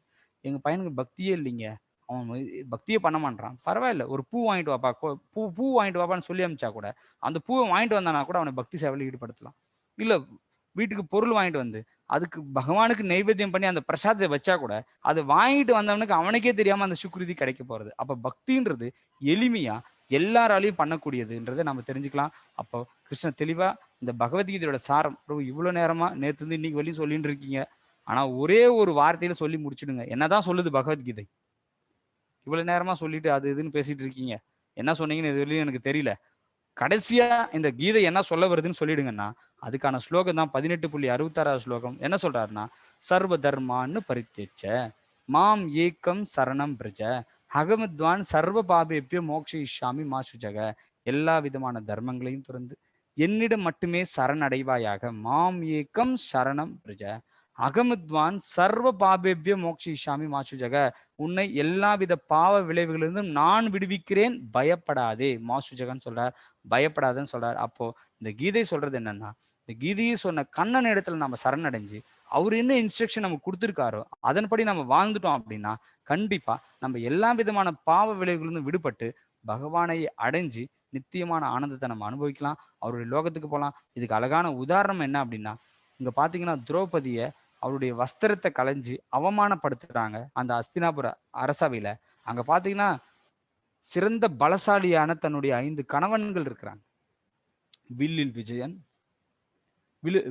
வில்வித்தையில சிறந்தவனா இருக்கிறார், பலத்துல சிறந்தமான பீமன் இருக்கிறார், தர்மத்துல சிறந்தனான யுதிஷ்டிர மகாராஜர் இருக்கிறார், நகுலன் சகாதேவன் சாஸ்திரங்கள் அழகுல சிறந்தவன் இருக்கார். ஆனாலையும் காப்பாற்ற முடியல. நாட்டோட ராஜா உட்காந்துட்டு இருக்கார், திருதராஷ்டிரன் இருக்கார், அங்க இருக்கக்கூடிய பீஷ்மாச்சாரி இருக்கிறார், துரோணாச்சாரி இருக்கார், கிருபாச்சாரி இருக்கார். இத்தனை பேர் இருந்து கூட ஒரு ஒரு பெண்ணுடைய மானத்தை உங்களால என்ன பண்ண முடியல, காப்பாற்ற முடியல. அப்படி இருக்கும்போது அந்த கதியற்ற நிலையில கோவிந்தான்னு சொல்லி அவருடைய திருநாமத்தை சொல்லும் பொழுது பகவான் துவாரகையில இருந்து என்ன பண்றாரு, அவங்களுக்கு தேவையான புடவையை கொடுத்து அவங்களுடைய மானத்தை காப்பாத்துறாருன்னா, கிருஷ்ணர் யாரையா ஒருத்தர் காப்பாற்றணும்னு முடிவு பண்ணிட்டாருன்னா அவர் யாராலையும் என்ன பண்ண முடியாது, அழிக்க முடியாது. அதே நேரத்துல கிருஷ்ணர் யாராவது அழிக்கணும்னு ஒருத்தர் முடிவு பண்ணிட்டாருன்னா அவங்களால யாராலையும் காப்பாற்ற முடியாது. அது வந்து எந்த சாஸ்திரமும் கிடையவே கிடையாது அந்த மாதிரி. அதனால என்ன தெரிஞ்சுக்கலாம்னா, எல்லாம் வல்ல பகவானான கிருஷ்ண இடத்துல சரணடைகிறது தான் நம்மளுடைய ஜீவனுடைய உண்மையான இது. அவரும் தெளிவா சொல்றார், சர்வச சாகம் மிருதி சன்னிவிஷ்டோ, எல்லாருடைய இதயத்திலும் பரமாத்மா நான் இருக்கிறேன்னு சொல்லிட்டார். இதுதான் இந்த எல்லா பிரச்சனையும் தாண்டி பகவான்கிட்ட போறதுக்கு ஒரே வழி. அப்ப இந்த பகவத்கீதை நம்ம கிட்ட இருந்ததுன்னா என்ன நடக்கும்னா, எத்திர யோகேஸ்வர கிருஷ்ணா எத்திர பார்த்த தனுர்தர தத்திர ஸ்ரீர் விஜயோ புதிர் திருவா நிதிர் மதிர் மமா. யோகிகளின் இறைவனான கிருஷ்ணர் எங்கெல்லாம் இருக்கின்றாரோ, உன்னத வில்லாளியான அர்ஜுனன் எங்கெல்லாம் இருக்கின்றானோ அங்கெல்லாம் நிச்சயமான செல்வம். பகவத்கீதை வீட்டுல எல்லாம் வச்சிருந்தாக்க சண்டை வருமாங்க? சண்டை வருமா? இதெல்லாம் ரொம்ப முட்டாள்தனமா சொல்லி வச்சுட்டு இருக்கா. அதாவது பகவான் எந்த ரூபத்துல இருந்தாலும் பக்தர்களுக்கு நன்மை பண்றதுக்கு தானே தவிர, ஏதோ பகவத்கீதை வீட்டுல இல்லைன்னா சண்டையே இல்லாத மாதிரியும், பகவத்கீதை வந்தாதான் சண்டை வர மாதிரியா? நித்தியம் சண்டை தான் போட்டுன்னு இருக்கும். அதெல்லாம் ரொம்ப முட்டாள்தனமா இருக்கிறது. கீதை இருந்தா இங்க என்ன சொல்லப்படுறது, நிச்சயமான செல்வமும் அமைதியும் வெற்றியும் அசாதாரணமான வலிமையும் நியாயம் இருக்கும் என்பது அபிப்பிராயம் தான் இங்க சொல்லப்படுறதே தவிர, அதனால கீதை நம்மளுடைய ஹோலி புக். ஒவ்வொரு மனிதனும் பின்பற்ற வேண்டியது, இந்து கிடையாது, ஒவ்வொரு மனிதனும் பின்பற்ற வேண்டியது. அது ஒவ்வொருத்தரும் பின்பற்றி பகவான் அடையிறதுக்கு தான் அந்த கீதை கொடுக்கப்பட்டிருக்கு. அந்த கீதை நம்ம எல்லாருக்கிட்டும் இருக்கணும், நம்ம எல்லாரும் இதை தெரிஞ்சுக்கணும். அப்ப பிறவின்ற துன்பத்திலிருந்து விடுபட்டு நம்ம பகவானை சரணடைய முடியும். அதான் இந்த கீதையில கொடுக்கப்பட்டிருக்கு 18 அத்தியாயம். சார் நன்றி டிவோட்டிஸ், இவ்வளவு பொறுமையா கேட்ட எல்லாருக்கும் நன்றி தெரிவிச்சுக்கிறேன். சார் மேலும் உங்களுக்கு ஏதாவது கேள்விகள் இருந்தா நீங்க கேட்கலாம்.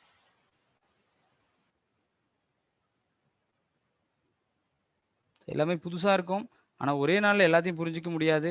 ஆனா கீதையில் இருக்கிற விஷயத்தை நீங்க எடுத்துக்கோங்க, படிப்படியா அது படிக்க ஆரம்பிச்சிங்கனாலையோ இல்லை ஃபர்தரா கிளாஸஸ் எல்லாம் நீங்க அட்டன் பண்ணீங்கனாலையோ ஸோ ஓரளவுக்கு கொஞ்சம் கொஞ்சமா உங்களுக்கு புரிய வரும். எதற்காவது ஏதாவது கேள்விகள் இருந்தா நீங்க ஹேண்ட் ரைஸ் பண்ணலாம். ஹரே கிருஷ்ணா. எதுவுமே புரியலாலையும் கேள்வி வராது, எல்லாம் புரிஞ்சிட்டாலையும் கேள்வி வராது. ஹரே கிருஷ்ணா. கஜலட்சுமி மாதாஜி ஹரே கிருஷ்ணா, சொல்லுங்க.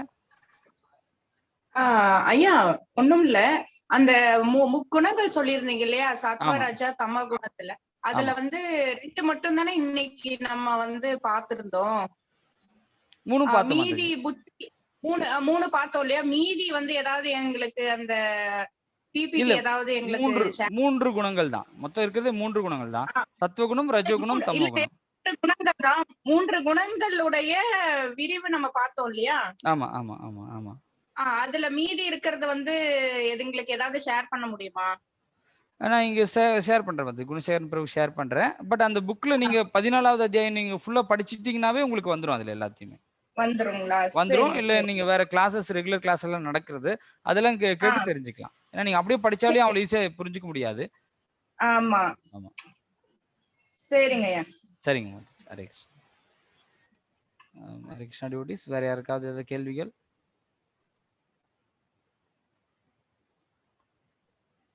ஹரே கிருஷ்ணா. யாருக்கா கொஸ்டின்ஸ் இருந்ததுனாலும் சாட் பாக்ஸ் கூட போடலாங்க, ஃபீட்பேக் கூட நீங்க ஃபில் பண்ணலாம். ஓகே.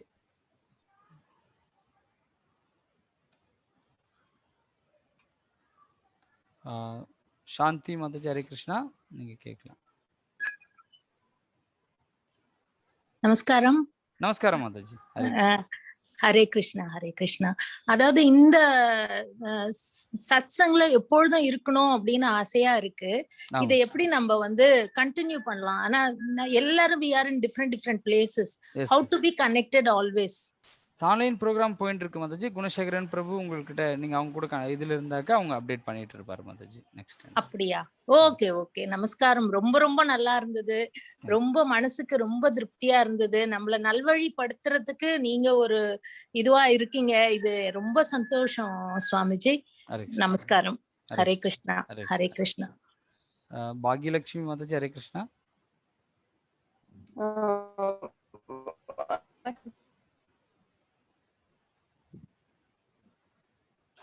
சார் இப்ப வந்து சொல்லுங்க. இப்ப வந்து எங்க அம்மா அதாவது எங்களோட பெற்றோர் வந்து சின்னதுல இருந்து எங்களை வளர்த்துற முறை வந்து குழந்தைங்களுக்கு சொல்றதே வந்து ரொம்ப பக்தியா இருக்கணும் அப்படிங்கிற மாதிரி எல்லாத்துக்கும் சொல்லி கொடுத்தாங்க. சரிங்க. ஆனா இப்போ இந்த ஜெனரேஷன்ல இப்ப என்னோட குழந்தைங்களுக்கு நான் வந்து சொல்லி தரும்போது இப்ப குறிப்பிட்ட ஏஜ் வரைக்கும் அவங்க வந்து கடவுள் இருக்காங்க அப்படின்லாம் சொல்லும்போது அவங்க பக்தியில ஓரளவுக்கு முழுமையா, அதாவது என்னாலே முழுமையா பண்ண முடியாது, ஓரளவுக்கு வந்து இன்டர்ஃபியர் ஆகுறாங்க. ஆனா ஒரு குறிப்பிட்ட ஏஜுக்கு மேல போகும்போது அவங்க வந்து இல்ல இதெல்லாம் என்னால நம்ப முடியல, நீ சும்மா சொல்றீங்க அப்படிங்கிற மாதிரி அவங்க சொல்றாங்க. அப்ப அவங்களுக்கு புரியற மாதிரி ஒரு எளிமையான முறையில என்ன சொன்னா அவங்க புரிஞ்சுக்குவாங்க? சொல்லலாம் மாதாஜி. இப்ப உதாரணத்துக்கு பார்த்தோன்னா இப்ப பாருங்க, ஒரு அப்துல் கலாமோட வீடியோ நான் காட்டினேன். இந்த மாதிரி சில வீடியோஸ் தலைவர்கள் பேசுறதே காட்டலாம். பாருப்பா, நீ தான் அறிவாளின்னு நினைக்காத, பாரு ரொம்ப நாட்டுல அறிவாளியா இருக்கிறவங்க கூட கடவுள் இருக்காருன்னு தான் சொல்லி வழிபடுறாங்க. அந்த மாதிரி நம்பிக்கை சொல்லலாம். சில நேரங்களில் நம்ம வேதத்தோட கோட்டோ எடுத்து சொல்ல முடியாது. ஏன்னா அவங்களுக்கு வேதத்து மேலே நம்பிக்கை இல்லாத போது அதுல இருந்து நம்ம கொட்டேஷன் கொடுத்தோம்னா ஒத்துக்க மாட்டாங்க. அப்படி இருக்கும்போது என்னன்னா, படிப்படியா நீங்க சில விஷயங்கள் நீங்க ரெகுலரா இது அட்டன் பண்ணீங்கன்னா உங்களுக்கே அந்த ஐடியா வந்துடும். நாம முதல்ல ஸ்திரமா நமக்கு நம்பிக்கை வந்துச்சுன்னா அவங்க கேட்கிற கேள்விகளுக்கு பதில் கொடுக்கலாம். ஹரே கிருஷ்ணா. அது மியூட் ஆயிடுச்சு, நீங்க நான் மியூட் பண்ணலாம். விஜய் பிரியா மாதாஜி, ஹரே கிருஷ்ணா. பாக்யலட்சுமி மாதாஜி, ஹரே கிருஷ்ணா. ஹரே கிருஷ்ணா. நன்றி சார். நன்றி. படிப்படியா எடுத்துட்டு வரலாம், அதை சொல்லி கூட்டிட்டு வரலாம். பட் முதல்ல நாம பிராக்டிஸ் பண்ணோம்னாவே அப்புறம் நம்மளுக்கு இன்டெலிஜென்ட் வந்துடும். எப்படி அவங்களுக்கு கேட்குற கேள்விக்கு பதில் சொல்ல முடியும், நம்பி கொடுக்கணும். அது கொஞ்ச நாள் டிவியேஷன் இருக்கும், அந்த ஏஜ் அந்த மாதிரி. அப்புறம் நார்மலா வந்துருவாங்க மாதாஜி. ஐயா வாழ்க வளமுடன் ஐயா. நான் விஜய் பிரியா பேசுறேங்க. எஸ் மாதாஜி.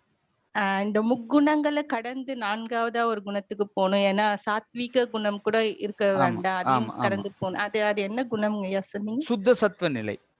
சுத்த சத்துவ நிலை. சுத்த சத்துவ நிலை என்ன அப்படின்னா, இந்த 3 குணங்கள் சத்துவ குணத்துல இருக்கிறவங்க கூட என்ன நினைச்சிடுறாங்கன்னா, புண்ணிய செயல்களில் ஈடுபடுறாங்களே தவிர பக்தி சேவையில ஈடுபடுறது இல்லை. இப்ப புண்ணிய செயல் ஈடுபட்டு நான் இவ்வளவு பேருக்கு சாப்பாடு போடுறேன், இந்த மாதிரி நல்லது பண்றேன், அந்த மாதிரி நல்லது பண்றேன்னா கூட, ஆனா இதெல்லாம் யாருதை எடுத்து நான் பண்றேன்ற எண்ணம் எனக்கு வேணும் இல்லையா? உதாரணத்துக்கு இங்க இருக்கிறது எல்லாமே நான் தயாரிக்கல. நான் என்னதான் வேலை போய் என்னுடைய பாட்டனார் சேர்த்து வச்சிருந்த எடுத்து நான் பண்ணிட்டா கூட இது எல்லாத்துக்கும் சொந்தக்காரன் நான் இல்லை இல்லையா? அதனால இதுக்கெல்லாம் சொந்தக்காரரா இருக்கக்கூடிய பகவானை சம்பந்தப்படுத்தி பண்ணாததுனால, பட் அது நல்ல வேலை செய்யறதுனால சொர்க்கலோகம் போறாங்க, மறுபடியும் இந்த பூமியில வந்து திருப்பி பக்தி பண்ணாதவரையும் இதே சுழற்சியில தான் இருக்கணும். ஏன்னா everything is coming from Lord, பகவான் கிட்ட. அப்ப அவரை சம்பந்தப்படுத்தாம நம்ம பண்றது எல்லாமே இந்த உலகத்தோட நம்மளே பந்தப்படுத்தி. அதனால எந்த செயல் செஞ்சாலையும் யுகங்கள் பத்தி சொன்னீங்க இல்லைங்க. முதல் யுகத்துல வந்து அதுல வந்து மெடிடேஷன் தியானம், கிருத்யாம் தியாயதோ விஷ்ணு. இப்போ லாஸ்ட்ல வந்து பகவான் நாமத்தை சொல்றதுனால நடுவுல ரெண்டு பாத்தீங்கன்னா, ரெண்டாவது திரேதா யுகத்துல வந்து யாக யக்னங்கள் பண்ணி பகவான் அடைஞ்சாங்க. திரேதா யுகத்துல கிருத்யாம் தியாயதோ விஷ்ணு, திரேதயாம் யஜதோ மகை, துவாபரே பரிச்சரியாம். துவாபர யுகத்துல வந்து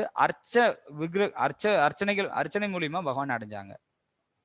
அர்ச்சனைகள் பண்றது, பகவானுடைய சேவையில ஈடுபடுறது, அதனால அடைஞ்சாங்க. ஆனா இந்த யுகத்துக்கு மேன்மையானது, எளிமையானது, எல்லாராலும் செய்யக்கூடியது பகவானுடைய நாம ஜபம். ஓகேங்க, நன்றிங்க. ரொம்ப நல்லா இருந்ததுங்க எக்ஸ்பிளனேஷன் எல்லாமே. Thank you. Thank you Mataji. Hare Krishna. Okay, Hare Krishna devotees. வேற யாருக்காவது?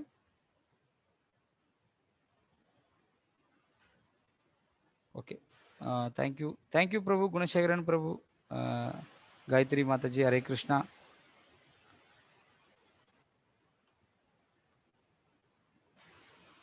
இதோட முடிச்சுக்கலாம். ஹரே கிருஷ்ணா.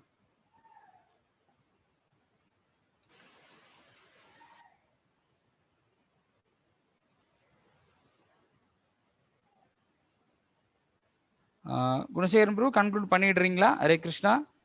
ஹரே கிருஷ்ணா. ஹரே கிருஷ்ணா பிரபு. பிரசாத் ஐயா வந்துருவாருங்க, இப்போ உள்ள ஓ வந்துருவாரு. சரி சரி. இப்போ இந்த 2 நாளா நம்ம பகவத்கீதாவுடைய ஓவர் வியூ மட்டும் தான் நம்ம பார்த்திருக்கோம். இதுல பாத்தீங்கன்னா ஓவர் வியூ அப்படிங்கிறப்போ முக்கியமான கருத்துக்களை மட்டும் மிக தெளிவா நீங்க இது வரைக்கும் நல்ல எக்ஸ்பிளனேஷன் கொடுத்தீங்க. இதுக்கப்புறம் அடுத்து இது ஃபுல்லாவே எங்களுடைய விருப்பம் என்னன்னு கேட்டீங்கன்னா, இந்த பகவத்கீதா ஒவ்வொரு இந்துக்களுக்கும் இருக்கக்கூடிய ஒரு பொக்கிஷமா நம்ம நினைக்கிறோம். இப்பதான் தெரியுது இதெல்லாம் ஏன் மிஸ் பண்ணிட்டோம் அப்படிங்கறது ஒரு சிலருக்கு புரிஞ்சிருக்கும்னு நினைக்கிறேன். நிறைய பேர்த்துக்கு தெரியல. எனக்கு உட்பட முக்கியமான விஷயங்கள் கூட எனக்கு தெரியறது கிடையாது. இப்ப இது எக்ஸ்பிளனேஷன் கொடுக்கும்போது இவ்வளவு விஷயங்கள் உள்ள இருக்குதுங்கிற கட்டாயம் நம்ம ஒவ்வொருத்தரும் கடைபிடிக்க வேண்டிய விஷயமா இதுல இருந்து நம்ம தெரிஞ்சுக்கிறோம்.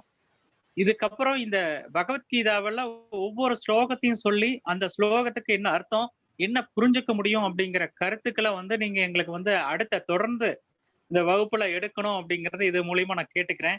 நீங்க ஆரம்பத்துல கேட்டதுக்கு அப்புறம் எந்த ஒரு மறுப்பும் தெரிவிக்காம நீங்க இதை எங்களுக்கு சொல்லி கொடுக்குறேன் அப்படின்னு சொல்லி வந்ததுக்கு ரொம்ப நன்றி தெரிவிச்சுக்கிறோம். ஆரோக்கியமான யோகா சென்டர் மற்றும் awareness school of yoga education centre மூலமா உங்களுக்கு நன்றி தெரிவிச்சுக்கிறேன். இதற்கு மூல காரணமா இருந்த எங்களுக்கு எல்லா வழிகாட்டுதலாகவும் இருக்கக்கூடிய பிரசாத் ஐயா, அவரோட ஒவ்வொரு உந்துதலும் தான் இதுக்கு காரணமா அமைஞ்சிருக்குன்னு அவருக்கு ஒரு நன்றி நான் தெரிவிச்சுக்கிறேன். இப்ப ஐயா வந்துருவாரு. ஐயா உங்கள்கிட்ட பேசுவாரு. இதுக்கு நான் எந்த நன்றி சொல்றேன்னு தெரியாது. அடுத்து நீங்க எக்ஸ்பிளனேஷன் இந்த பகவத்கீதாவுடைய எக்ஸ்பிளனேஷன், டோட்டல் எக்ஸ்பிளனேஷன் ஒவ்வொரு ஸ்லோகாவும், அதாவது நம்ம இப்போ ஒவ்வொரு சாப்டரை நம்ம முக்கியமானது மட்டும் நம்ம எடுத்துக்கிட்டோம். ஆனா ஒவ்வொரு சாப்டர்லயும் ஒவ்வொரு ஸ்லோகாவிலும் என்ன அர்த்தம் இருக்கு அப்படிங்கறத எங்களுக்கு ரெகுலரா நீங்க எங்களுக்கு கட்டாயம் சொல்லி கொடுக்கணும். அதுக்கு உண்டான நேரத்தை நாங்க ஒதுக்கிறோம். அதுக்கு உண்டான நேரம் எவ்வளவு நேரமா இருந்தாலும் பரவாயில்ல.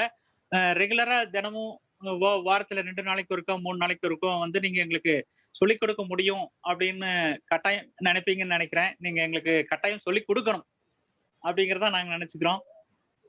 இப்ப அடுத்தபடியா இப்போ பிரசாத் ஐயா வந்துருவாருங்க. பிரசாத் ஐயா 2 ஒரு வார்த்தை பேசுவாரு. பிரசாத் ஐயா.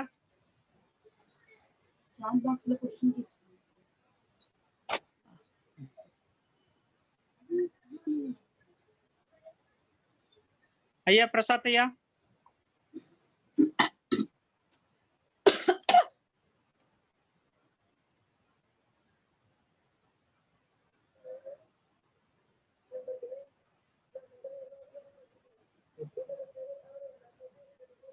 பிரபு அந்த சாட் பாக்ஸ்ல ஒரு क्वेश्चंस கேட்டிருக்காங்க பாருங்க. எது மாதாஜி சொல்லுங்க. தமிழ்ல ஒருத்தங்க நான் படிக்கிறேங்க. வகுப்பு மிகவும் அற்புதமாக இருந்ததுங்க இல்லையா? தொடர்ந்து வகுப்பில் பங்கேற்கும் போது நான் எங்களுக்குள் ஐயங்கள் வரும் என்று நினைக்கின்றேன். பக்தி சேவை என்பது கடவுளின் அடையும் மிகவும் எளிமையான வழி என்று புரிந்தது ஐயா. பல தெய்வங்கள் நம்மால் உருவாக்கப்பட்டுள்ளது. இயேசு, அல்லாஹ், இந்து மதத்தில் ஏராளமான கடவுள்கள். இதில் பக்தி என்பது அனைவரிடமும் இருக்க வேண்டும் அல்லவா? ஆனால் அனைத்தும் சென்று சேரும் இடம் ஒன்றுதான். ஏன் இங்கு இவ்வளவு வேறுபாடுகள்? ஹரே கிருஷ்ணா. ஸோ எதுக்காக இந்த வேறுபாடுகள் இருக்கு அப்படின்னா, ஸோ நிறைய வெரைட்டிஸ். இப்போ உதாரணத்துக்கு சாதம், சாம்பார் நம்ம உடம்புக்கு தான் வேணும். ஆனால் நிறைய ஒரு நாளும் ஒரு வெரைட்டி நம்மளுக்கு தேவைப்படுறது ஆக்சுவலாக.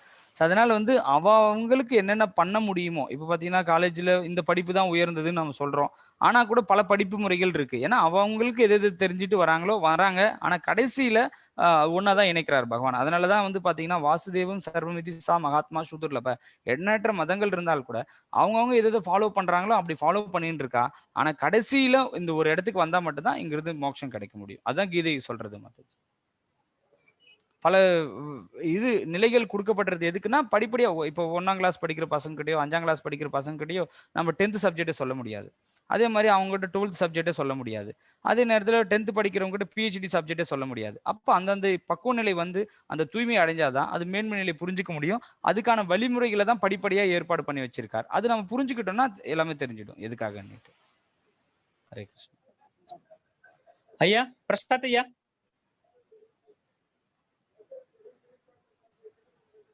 பிரசாத் ஐயா.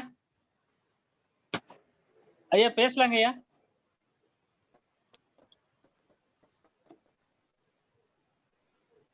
ஐயா வணக்கம். மிக்க மகிழ்ச்சி ஐயா.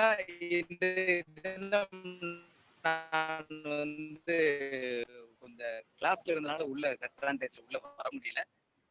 தற்போது இந்த நான் ஏற்கனவே முழுமையாக அந்த 18 நாள் வகுப்பு நான் அட்டன் பண்ணியிருக்கனால அதை பற்றி அதாவது நம்மளுடைய தமிழ்ல ஒரு பழமொழி ஒன்று சொல்லுவாங்க, அகல உழுவதை விட ஆழத்திலே மிக ஆழமான பொருள் கொண்ட விளக்கத்தை உங்கள் எல்லோருக்கும் இந்த 2ஆம் நாள் அமர்விலே ஐயா அவர்கள் வழங்கியிருப்பார்கள் என்பதற்கு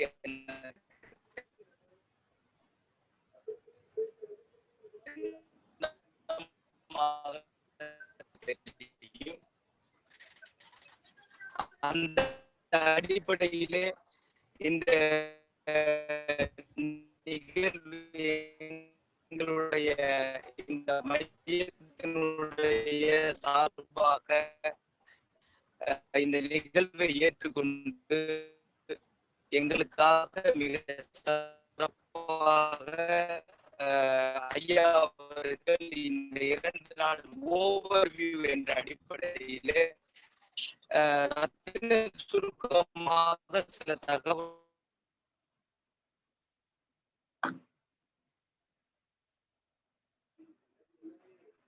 சார். தேங்க்யூ பிரபு. ஹரே கிருஷ்ணா. நன்றி. ஏதோ டவர் ப்ராப்ளம் இருக்குன்னு நினைக்கிறேன் சார். நன்றி பிரபு. குணசேகரன் பிரபு. எஸ், தேங்க்யூ பிரபு. ஹரே கிருஷ்ணா. அனைவருக்கும் மீண்டும் ஒரு முறை ஒன்று நன்றி தெரிவித்துக் கொள்கிறோம். இந்த 2 நாள் இணையவழி கருத்தரங்கத்தில் கலந்து கொண்டிருக்கின்ற அனைத்து வழங்கி இருக்கின்றார்கள். ஆனால் இந்த நிகழ்ச்சியிலே தங்களை இணைந்து செவிமடுத்துக் கொண்டிருக்கின்ற அனைத்து அதாவது ஐயா அவர்களை மீண்டும் எங்களுடைய யோகா மையம் சார்பாக வணங்கி அவர்களுக்கு எங்களுடைய மனமார்ந்த நன்றியை தெரிவித்துக் கொள்கின்றோம். அதைத் தொடர்ந்து இந்த நிகழ்வின் வெற்றி என்பது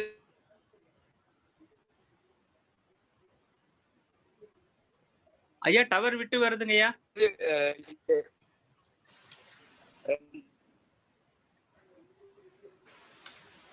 ஐயா தெளிவா இல்லைங்க ஐயா. சரிங்க. ஓகே ஓகேங்க ஐயா, தெளிவா. Okay bro. Thank you. Hare Krishna. நன்றி நன்றி நன்றி. இந்த நிகழ்விலே இணைந்து இந்த நிகழ்வை தொடர்ந்து நடைபெறுகின்ற சரியா ரைட் ஐயா நீங்க க்ளோஸ் பண்ணிருங்க ஐயா. ஹரே கிருஷ்ணா ப்ரோ. எனக்கு வாய்ப்பு கொடுத்த எல்லாருக்கும் நன்றி தெரிவிச்சுக்கிறேன். குணசேகரன் பிரபு அண்ட் பிரசாத் பிரபு அவங்களுக்காகவும் நன்றி தெரிவிச்சுக்கிறேன். ஹரே கிருஷ்ணா. தேங்க்யூ.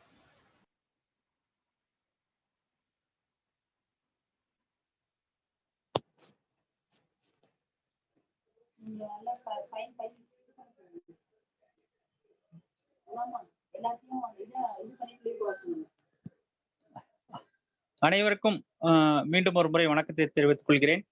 இந்த 2 நாள் கருத்தரங்கத்தினுடைய உங்களுடைய மேலான கருத்துக்களை நம்ம சேட் பாக்ஸ்ல இப்போ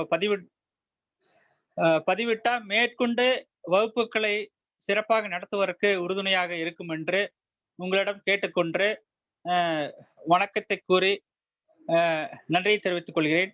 நன்றி, வணக்கம். ஒரு 2 நிமிஷம் இது அப்படியே இருக்கும். சேட் பாக்ஸ்ல உங்களுடைய பதிவுகளை போடணும். அடுத்தடுத்து இந்த ஆன்மீக வகுப்புகள் தொடர்ந்து நம்ம யோகா மையத்தின் சார்பாக ஃப்ரீ ஆன்லைன் கிளாஸ் மூலம் கட்டாயம் நடைபெறும் என்பதையும் இதன் மூலம் தெரிவித்துக் கொள்கிறோம். இதன் அடிப்படையில் ஏற்கனவே பதஞ்சலி யோக சூத்ரா வகுப்பு நடைபெற்றுக் கொண்டிருக்கிறது. அதற்கு அடுத்தபடியாக நம்மளுடைய பகவத்கீதா கிளாஸ் எக்ஸ்பிளனேஷன், இப்போ ஓவர்வியூ மட்டும்தான் பார்த்தோம். இதனுடைய ஃபுல் எக்ஸ்பிளனேஷன் தொடர்ந்து வகுப்புகள் நடைபெறும் என்பதையும் தெரிவித்துக் கொள்கிறோம். அதற்குண்டான அறிவிப்பு பிறகு பிரசாத் ஐயாவுடன் கன்சல்ட் பண்ணிட்டு நாங்க பின்னால அறிவிப்போம். இது தொடர்ந்து எங்களுக்கு ஆதரவு கொடுத்த அனைத்து அன்பர்களுக்கும் வணக்கத்தையும் நன்றியும் தெரிவித்துக் கொள்கிறோம். நன்றி, வணக்கம். இன்னும் 2 நிமிஷம் சாட் பாக்ஸ் இருக்கும், நீங்க ஃபீட்பேக்கை ஃபில் பண்ணிருங்க. நன்றி, வணக்கம்.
கார்த்தியன் சார் ஹேண்ட் ரைஸ் பண்ணிருக்கீங்க, என்னன்னு சொல்லுங்க.